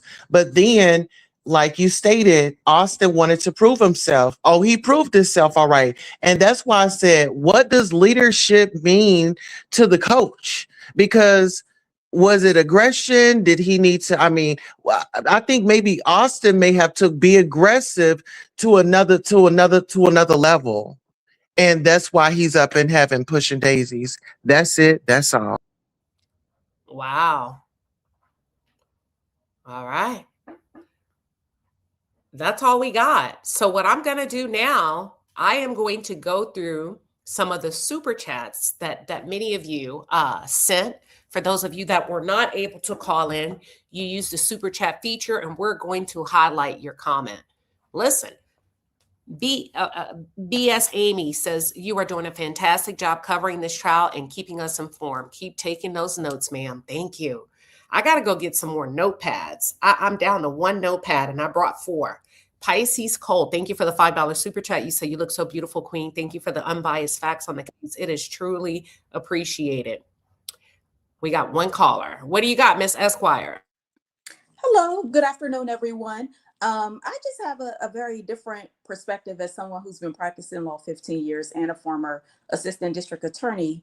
In law, there's a concept called proportionality. So people are allowed to defend themselves, but it has to be proportional. So if someone has a gun and you have a gun, that's proportionality. If someone pushes you and you have a gun, that's disproportionate. So while I don't like seeing anyone entangled in the criminal justice system, I'm not going to sit here and pretend like Carmelo's Anthony's actions were proportional. They were extreme and outrageous. They were beyond the scope what the law allows for self-defense. And we cannot open the door to saying if someone pushes or shoves you, you're allowed to stab them in the heart. That is not acceptable. So that's just my perspective. I know people are very emotional, and in the United States right now, there's a heightened racialized undercurrent, but we have to analyze things, removing the emotion and being honest. We're caping for degeneracy at this point, and it's not okay. Carmelo had every right to defend himself, but not to kill anyone. That's point blank, period. So yes, he can have a knife because he's in Texas. That's a heavy 2A state that you're allowed to have certain degrees of protectionary measures on you. And just someone who's from the South myself, it's very common for people to have pocket knives, including teenagers like Boy Scout, Girl Scouts. That's common. No big deal, no issue. The issue is a lack of proportionality. And for us to defend that is supporting degeneracy, and it's not okay. And another layer is I have to be honest. In the Black community, we always defend Black males whenever they're entangled in anything where the person is of a different race. But we are quiet about the number one killer of Black men. We don't say anything about black on black crime. We don't say anything when black men are terrorizing the community. We don't say anything when they're killing their children and their wives. The only time we're upset, crying and screaming and sliding down the wall is if it involves someone of a different race. So the hypocrisy has to be called out, whether people like it or not. All right, I got a couple of questions for you. Absolutely. All right. So my question to you is, if a man attacks a woman Mhm. and punches her, proportionality, how legally, what can she do to defend herself? Because we know in most cases, men are 7 to 10 times stronger than women. From the law's perspective, could I pull a knife?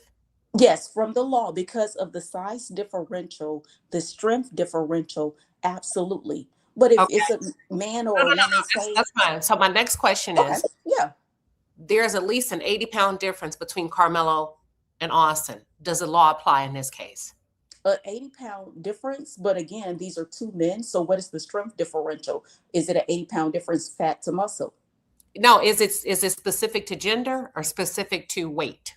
Well, in the law, we have this concept called totality of the circumstances. So what happens is we assess all of the circumstances. It's not just a black and white, but we No, no, look at the no, no. Here's my totality. question. Here's my question. I heard it. Okay. Take the black and white off the table. I didn't say black or white. No, I'm saying when I say not in black and white, I'm not talking about race. I'm Okay, okay, talking about definiteness. You okay, can't, like, in the law when we say it's not a black and white answer. I'm not talking about race, but I mean just like clear cut. okay. As it relates to the law, if a man, Mhm, you answered that for me, when we talk about proportionality, right? And mhm, what's considered if two men have a gun, okay, that's mhm. proportion. If somebody hits you and you utilize a gun, that's excessive force, right? That's deadly force. If a man hits a woman or punches a woman and she pulls out a knife and stabs him, she has a right to do that because there's a weight difference. Does the law apply when there's a weight difference between two men or no? Okay, so originally it's not just weight, it's strength. And also with the man and the woman, you didn't give me a chance to finish. You cut me off. I was saying with No, that no, no. I'm gonna woman cut you and off that sometimes. man. Hold on, Okay, that's fine. hold on. I'm Yeah, going go to cut ahead. you off sometimes. And I cut it when I need to get in there because I felt like you wrapped up your point. You did a really good job. Oh, Now no I'm worries. just verbally sparring with you, and I wanted to get in I there as welcome it. opposed to just dropping you after 30 seconds. Okay. Okay. Okay. So that's why now, when you remember when I said if we get into a good debate, I may keep you up here and kind of shuck and jive with you. That's what I'm I'm doing. okay with that. I welcome the Okay, that's discourse. okay. But go ahead. So I was saying earlier, okay, so going back to the man and the woman, if the woman is larger than the man and she has the upper hand as far as strength and body size, then it may not be proportionality. So one thing is called proportionality, and another layer is called totality of the circumstances. So with Carmelo and the other guy, 80-pound difference. What's the other guy? And I'm I'm not sorry, trying I to meant 80 pound. Did I say 8? oh no, 80. You said Yeah. 80, Okay, go 80. ahead. Yeah, so with the 80-pound differential, I'm not trying to, be inappropriate or anything, but was he fat and was Carmelo muscle? It's kind of like my 300-pound life, someone big versus someone Mike Tyson. Mike Tyson may weigh less than 300 pounds, but he has more strength. So with Carmelo and this guy, I don't know enough about their body differential, but I even him, okay, so but even can him give it having to a you. knife is So allowed. at the time of the incident, according to fact, we're talking about the police report and the Okay, autopsy report. yeah. Time of the incident, Carmelo Anthony was recorded to be 130 pounds. According to the medical examiner, Austin Metcalf was reported to be 6 feet and 1 inch tall and Mhm. 213 pounds. Okay. So right there, the knife would be acceptable, but stabbing to kill would be unacceptable. Okay. And my next question for you is how Yeah. would a prosecution or how do you establish the intent to take a life? Okay, so establishing intent, one of the major prerequisites is premeditation. If something happens in the heat of the moment, it's difficult to establish intent. So oftentimes when prosecutors go for first degree murder and people get off on like a manslaughter, it's because prosecutors were being overzealous trying to get first degree. And I'll be honest, I think a lot of times prosecutors go for the thing that is most galvanizing in the public so that they could look, tough or look like they're hard nosed, and it's not applicable to the law. So first degree, you have to really establish someone planned that prior to getting there.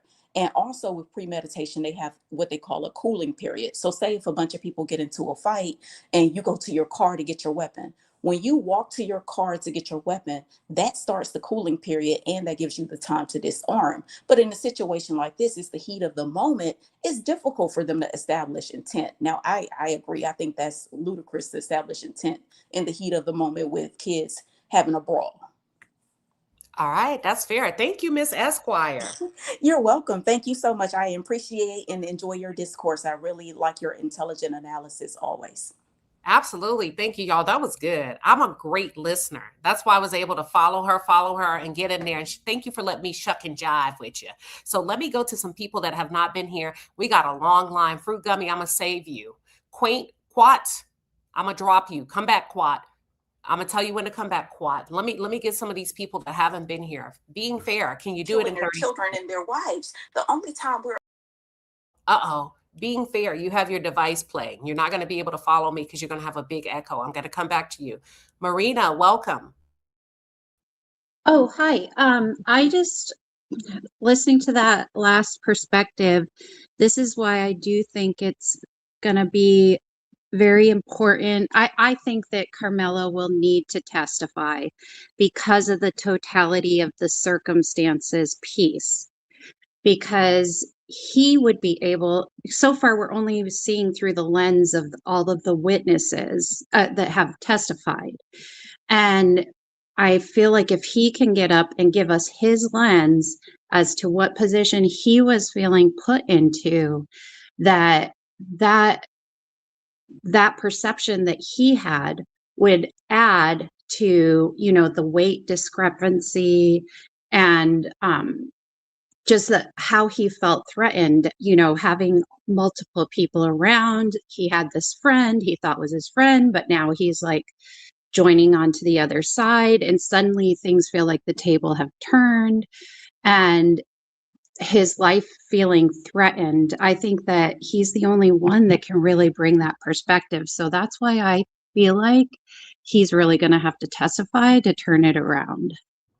That's an excellent point, Marina. I didn't even consider that, but thank you for calling in. That's an excellent point. Thank you.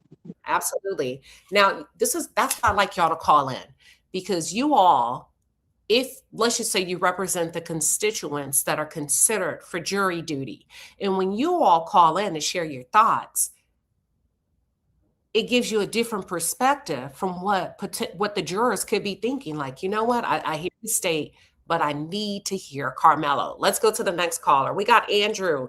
And well, let me see if Being Fair is ready. Being Fair, are you ready? You got to come off mute. Being Fair. If not, we're going to Andrew. Being Fair in 5, 4, 3. Uh-oh, wait. You ready? Being Fair? Hello. Okay, let's go. Being Fair, you got the floor. I can't hear you. Oh Lord. I'm sorry. We I can hear can't hear you. you. I had you on one tool so I can hear, and now I can't hear on this one. But I see you still have me on there. So I'm if I could say this, uh thank you so much. I called in at the point of the attorney when she was on the line, but you said everything that I was going to say, because evidently she doesn't know the whole story. She haven't been listening evidently to know that there is definitely a size difference, and if a pit bull goes after a poodle, the pit bull can be taken down. So I don't understand. Well, I do understand. She really didn't have the whole story. So when it was all said and done, she got it to where it is, because I know she knows the law. So thank you so much for allowing me to talk, and I appreciate your commentary. I watch every day, because to me, what you have coming on is, I mean, just on point. So I thank you so much for allowing me to speak. And I thank you so much for all that you do. Thank you and have a wonderful day. All right, that's being fair. We're going to go to our next caller. Anthony, you're going to be up next. Listen to me. If for any reason, my callers, if I put you up and you can't hear me, just go ahead and cook. And by cook, I mean speak. Okay. All right. We're going to go to, I said, is it Andrew? Andrew, welcome. Greetings, Queen, and greetings to my fellow Black American brothers. I'm calling you guys from South Africa. Welcome. Right. I've been watching the case since when it started last year, and I noticed that throughout the week and everything that's been happening, it became quickly clear. I don't want to mention race because a lot of people are hopping on this about race. I'm just gonna say that even within the Black community, it became very clear that people had taken sides. You hear something that sort of supports your point, you jump up and down, you want to harp on it. You hear something that supports Anthony, you want to jump up and down and support it. For me, it boils down to this. What does the law say? And what are we teaching our kids after this case? What does the law say? What are we teaching our kids after this case? Before we can take sides and make it a race thing, we as Black people, yeah, including us here in South Africa, we have disagreements that are like this. We as Black people, number one, we need to bring back responsibility of self in every situation that we walk into. We can give Anthony all the benefit of doubt in the world and say, okay, they were all in the wrong. All of those kids were lying. At the end of the day, in terms of the law, what does the law say? The law is very clear on what premeditation is. It does not even have to be 10 minutes a day. It can be a matter of seconds. And right now, only Anthony Carmelo can rescue Anthony Carmelo. Only Anthony Carmelo can come on the stand and rebut everything that was said by those witnesses. Eddie was a bad witness for the prosecution, but was a good witness for the defense. And I feel like the defense failed on that. So now, of everybody that is testified, only one person is making the other stories that we've heard look shady. We need Anthony. Anthony is the one that says, this is what was happening. This is what I felt like at that moment. Everything else that we are talking about, we are just speculating. We're just, without him taking that stand, we are all just speculating. We need Anthony.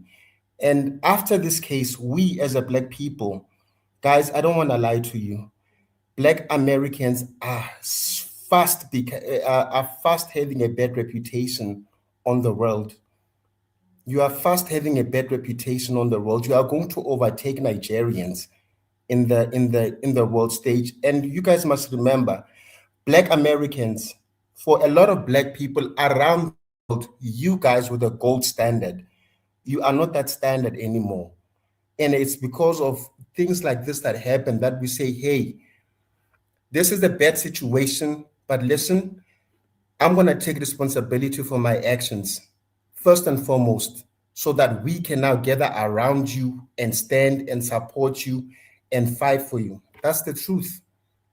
Honestly, Black America is now known for all of this other wretched behavior, not the good things that we knew Black America for in the world.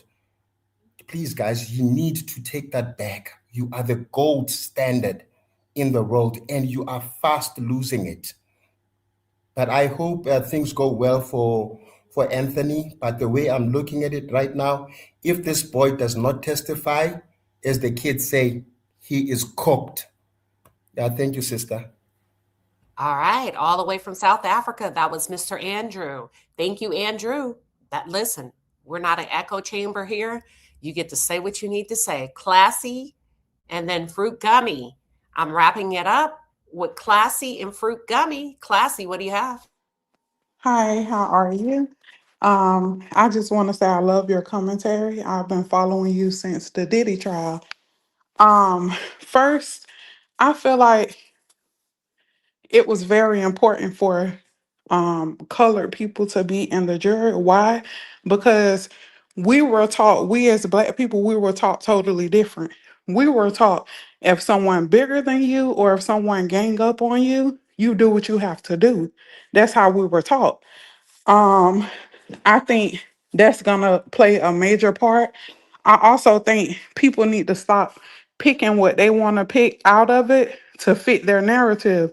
Because at the end of the day, yes, Carmelo was wrong for bringing that knife, but Austin also played a role in his own despise because he had no business going up to Carmelo. If Carmelo was sitting down and you're already in a verbal altercation with someone, why would you then go up to them and touch them? So that just flips the whole thing because although he had that knife, nobody would have never known he had that knife had Austin never went up to him. So it's two sides to it. It's not that Carmelo is just in the wrong. Austin was in the wrong as well, although he's the victim. He played a part in it. All right. Thank you, Classy. Two sides of it. She presented. Okay, so here's the thing, y'all. I gotta wrap up. I haven't had a full meal in days, so I have to wrap up. Um, Fruit Gummy, let me know if you can wait 90 seconds. I have 3 extra callers that just called in. If I give them 30 seconds each, would you be able to wait? If not, if Fruit Gummy says she needs to talk and leave, then unfortunately I can't. Let me see. You said, uh, let me see. I cannot take, let's see. Fruit Gummy, you got to let me know real quick in the back chat. I think you said okay. Callers that have just called. I was going to end the live, but I'm going to give each of you 30 seconds. Freedom, you're first. What you got? Hey, can you hear me? Yep. Okay. Hi, Queen Sheba. How you doing? Um, I'm calling. I want to say this. I believe the bottom line is this: Carmelo Anthony to me is innocent. And if we take out the color, he's still innocent. He was minding his business. He was sitting there, even down to the when they said he ran to the coach. He even asked how if the young man was okay. There's just certain things we're missing. They try to dehumanize him. They try to say a lot of things about this young man. But I remember in the beginning of this case, I remember when they was talking about him, and there was some things brought up that even he had saved a kid supposedly before a while back. So when they talk about like basically his character, I feel like they're trying to basically dehumanize him, spread lies about him. The whole thing, the bottom line of the whole matter is if the young, I believe the young man was a bully. I believe in his brother.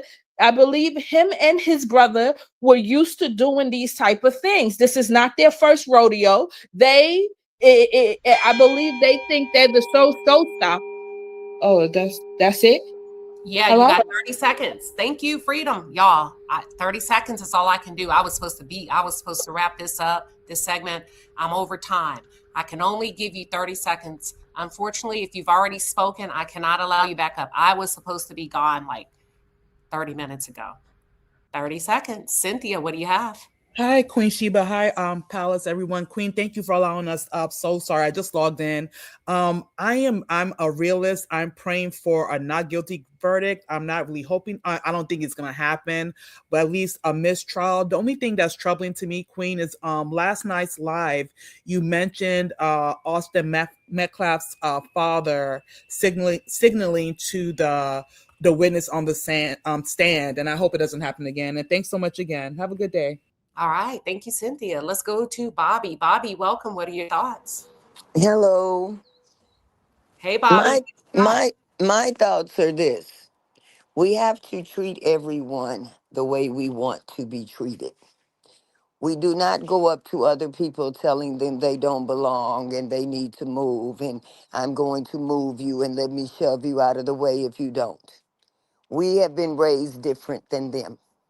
We would never do that. So I do believe the caller that called and said he needs to testify. I have been saying that. You know I have. He needs to tell his story. He's the only person that can get up there and say, I have epilepsy. I had a shoulder that was uh, operated on such and such date.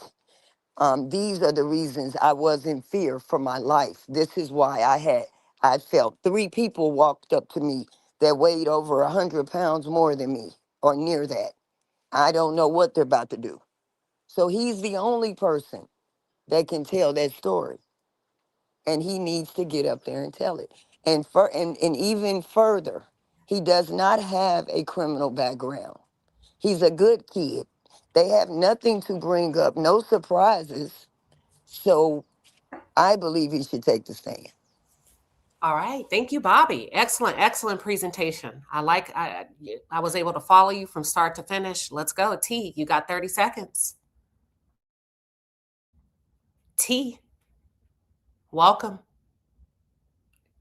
Let's do a mic check with T. I have you in the stream in 5. If not, I'm going to go to Miss DD in 5, 4, 3, 2, T, and 1. Miss DD, what you got? You got to come off mute, hit your microphone one time. Miss DD. Oh, y'all. Okay, let's try T again. T. I can hear you. All right, T. I tried. Fruit gummy, close it out for us. Alrighty, Queen. Thank you so much for the wonderful coverage that you're doing.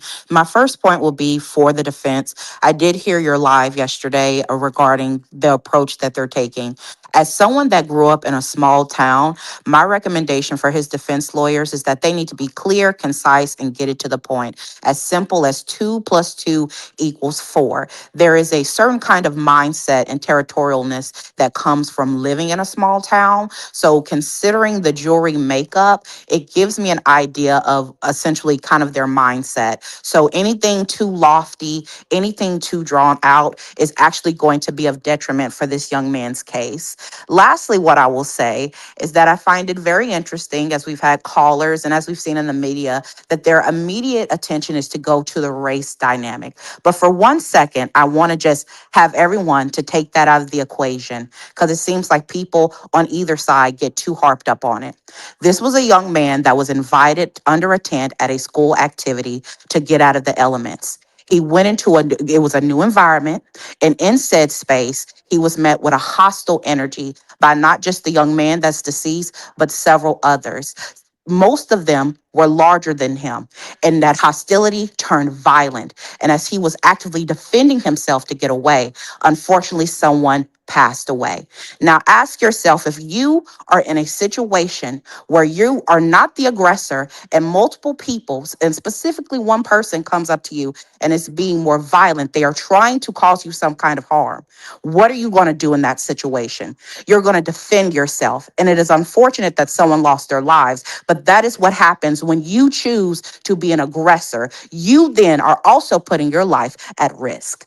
And so the unfortunate part is that people can't see the dynamic for just what it is. When you add race to the equation, now you have a heightened sense of, oh, well, this person is more innocent than the other, instead of looking at the facts. The fact is that Karmelo Anthony went under that tent to rest from running on a track field. He didn't go over there plotting to stab that young man in the heart that day. That young man, whether it's because how he was raised or just how he was, made an unfortunate decision that ended up in him losing his life. And that is the facts. This is not a time to talk about black on black crime. This is not a conversation to talk about, oh, well, what we should be doing as a black community. This is about a young man who's in the fight of his life for defending himself. And that is where it starts and that is where it ends. Thank you, Queen Sheba.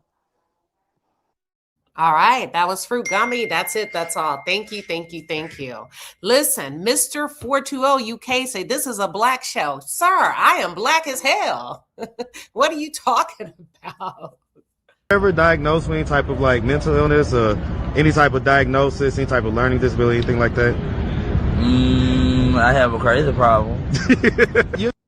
Mr. 420, are you okay?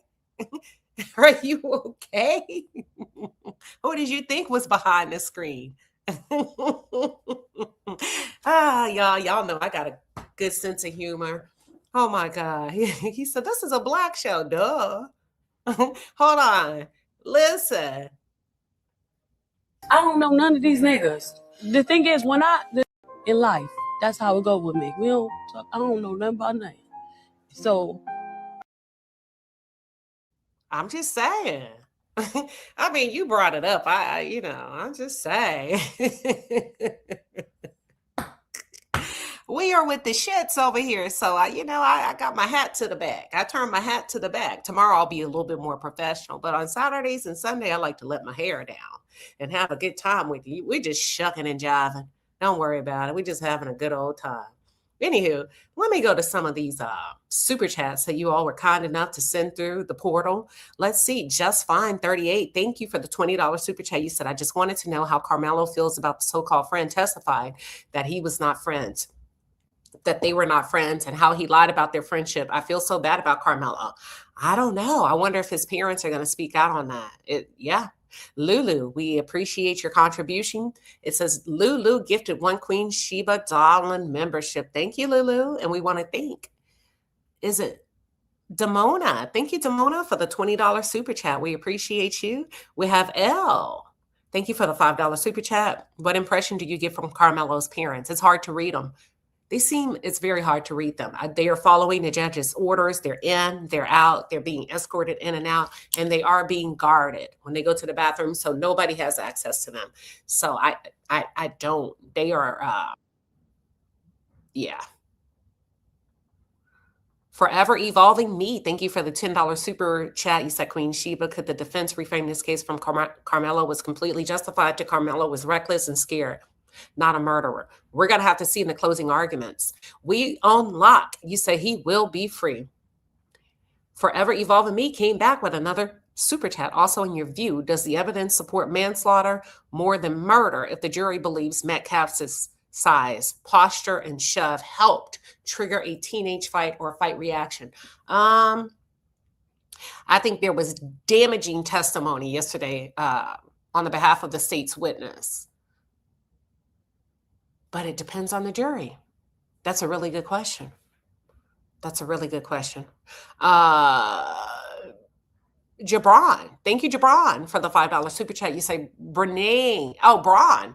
88 here. Really appreciate your coverage. You've given me hope for Karmelo. I see myself in Karmelo, and I need him to be given grace. All right. B1963. Thank you for the $5 super sticker. You said, Queen Sheba, do you think Eddie and Austin had some undercover jealousy against Karmelo concerning his girlfriend? Austin didn't know Karmelo. If I'm to rely on the evidence and the facts presented by the state and the defense, Austin had no relationship with Karmelo that we know of, right? Unless we're about to find out something different as the defense pleads their case.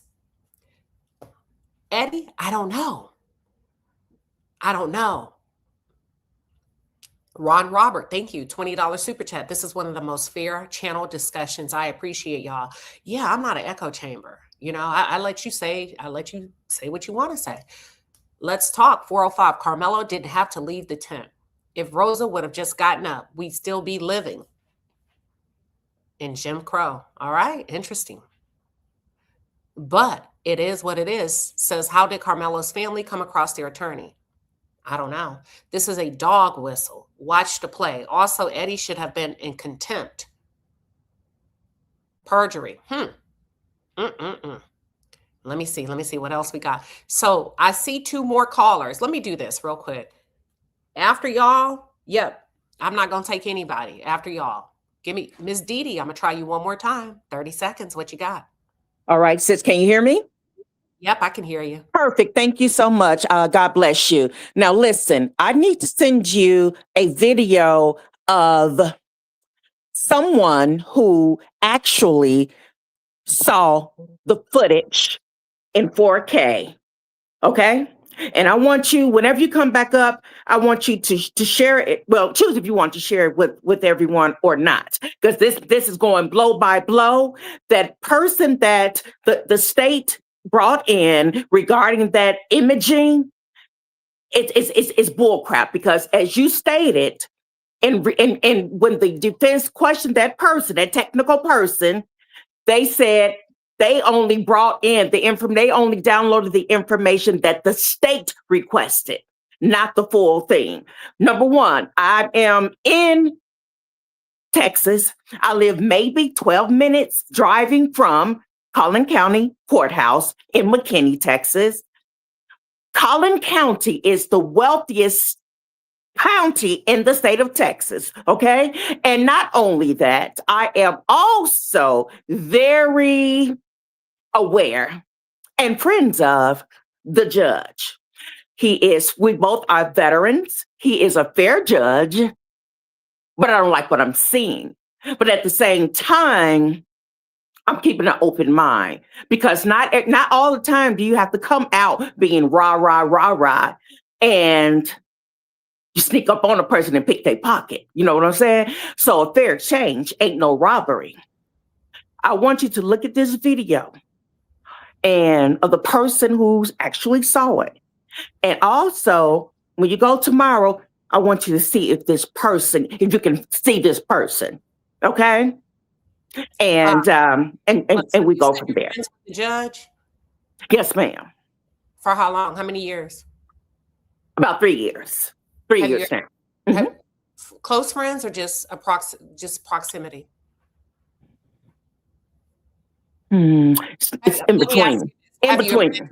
Have you ever been to his home? No, Okay. never to his own, only Okay. to his work and doing things within our community. Okay. Okay.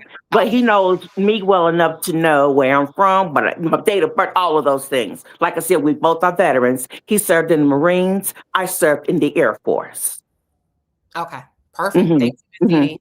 Okay. Thank you. All right. Y'all. Illest, welcome. Hey, how you doing this evening? Good. How are you?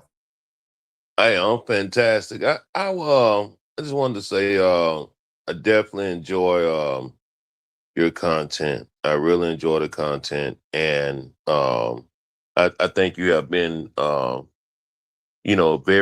well spoken about everything, and how's it going down. But I wanted to piggyback off of something that really bothered me that you brought to the forefront yesterday.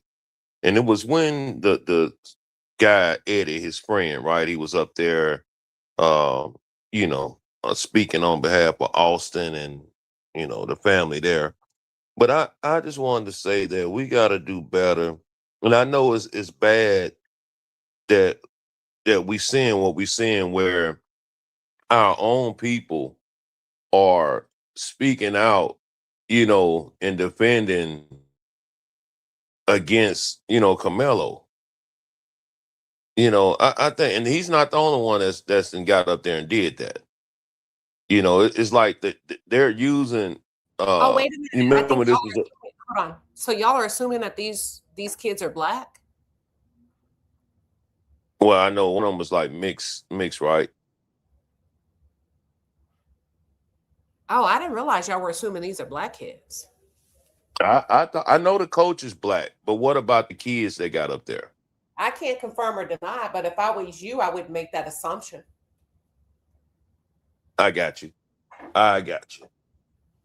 But I do understand that the coach was a black man. So yeah, I got you. But even with him, I just I don't know. And like the lady that just got up there and said just a few minutes ago about how that's the richest county in Texas. Man, I think a lot of people will be held accountable once all this is over, the schools, just the whole establishment there. So I think that's why certain things are going the way that it's going, you know what I'm saying, as far as in that courtroom. But I got hope. I still have faith. And I hope that everything comes out, you know what I'm saying, for the betterment of Carmelo and his family. Because I see my son, when I look at Carmelo, that, he attends a school that's how can I say it, dominant, white, and all athletes are, black. And, I see the dynamics and how they operate with, the kids there, the other kids. So I can see anything can happen at the split second of, of somebody's life, and this was just unfortunate. But yeah, to tell you, I appreciate the commentary, and yeah, you're doing a great job. Appreciate it. Yeah, thank you. All right, that's Illis. Thank you, Illis, for calling in. Let me clarify a couple of things and take what you need and discard the rest. But I know there's a particular group of people that are extremely hard headed. And even when you tell them the truth, they don't care. Some of you need the narrative to be what you need it to be. The state called about 21 witnesses.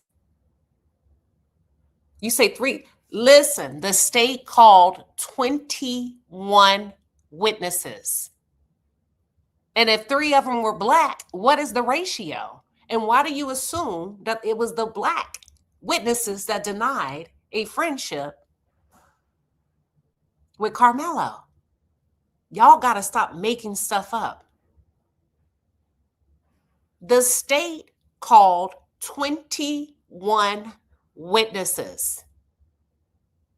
Why do you assume that the witness who denied his relationship with Karmelo was black? Because you're wrong. I'm in the courtroom.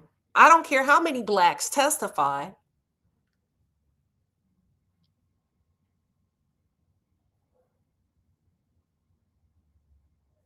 And if you're picking up what I'm putting down, I am clarifying myths and lies that are out there. Why can't you? Because they're kids. Because they're kids. Why can't you confirm it? They are children. They are children. Why would I want to expose the identity of a child?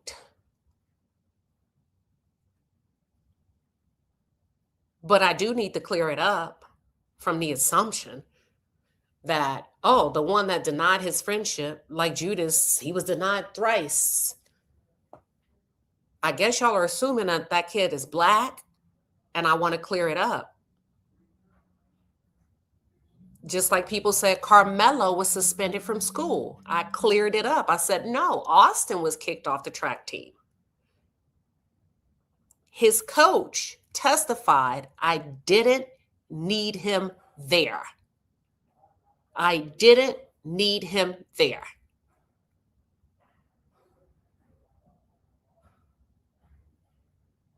But I allowed him to go because he wanted to prove himself.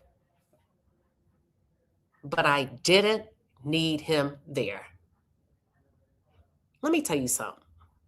I said I don't want to. That's it. I don't go back and forth. I'm like Judge Roach. It's the end of the argument. If I say I don't want to say it, I don't want to say it. That's it. Now, we all operate differently. You said, how is saying someone black? I told you, I don't want to say it. That's it. That's like me talking about your kids and describing your children. I'm not doing it.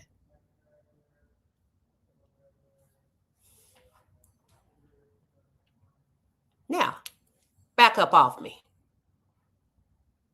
Back up off me. I will pray for you, but if you get on my nerve, I will cuss you smooth out. My mouth ain't under control yet, and I can throw these hands. And let me tell you something, if I get my hands on you, I promise you, you gonna know you've been in a fight. But I'm trying not to go there because I'm in transition.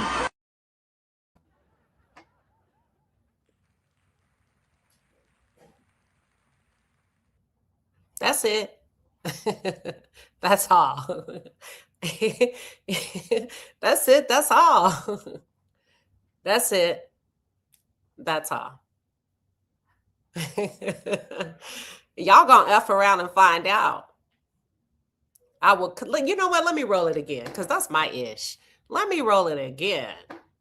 Listen, that's my shit. Let me roll it one more time to let you know I said what I said. I will pray for you, but if you get on my nerve, I will cuss you smooth out. My mouth ain't under control yet, and I can throw these hands. And let me tell you something, if I get my hands on you, I promise you, you gonna know you've been in a fight.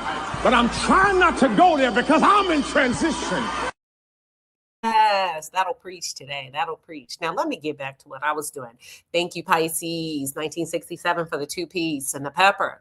Thank you, Getting Fine Now for the $10 super chat. This is a great example of groupthink. These kids will bend facts to look favorable among their peers. Thank you, IC. What is it? IC. Thank you for the $20 super chat. And Darnell, I cleared that up. Clear that up. You said 4 out of 5. They brought 21 witnesses. I could be off, maybe 25, but I know at least 21 witnesses. So y'all got to start listening, because the more you take in and the more information you have, you can have more of an informed discussion. And then you can pick and choose what facts you want to present. But outside of that, I ain't going to sit up here and lie. You know what I'm saying? Prom King of Neo Soul, thank you for the $5 super chat. You said, thank you for being fair and neutral and being honest. I try. But I'm a human being. You know, I got my opinion on stuff. Sometimes I share it. Sometimes I don't. Ron Roberts says facts. I've been beat down by every race more times than you would believe. I'm a happy old man. I know that's right. I know that's right, Ron. Let me give you a little something.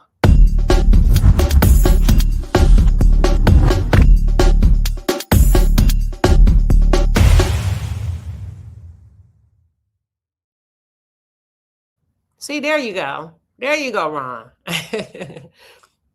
All right, Iron Will, thank you. You says, thank you for everything you're doing. It's my pleasure.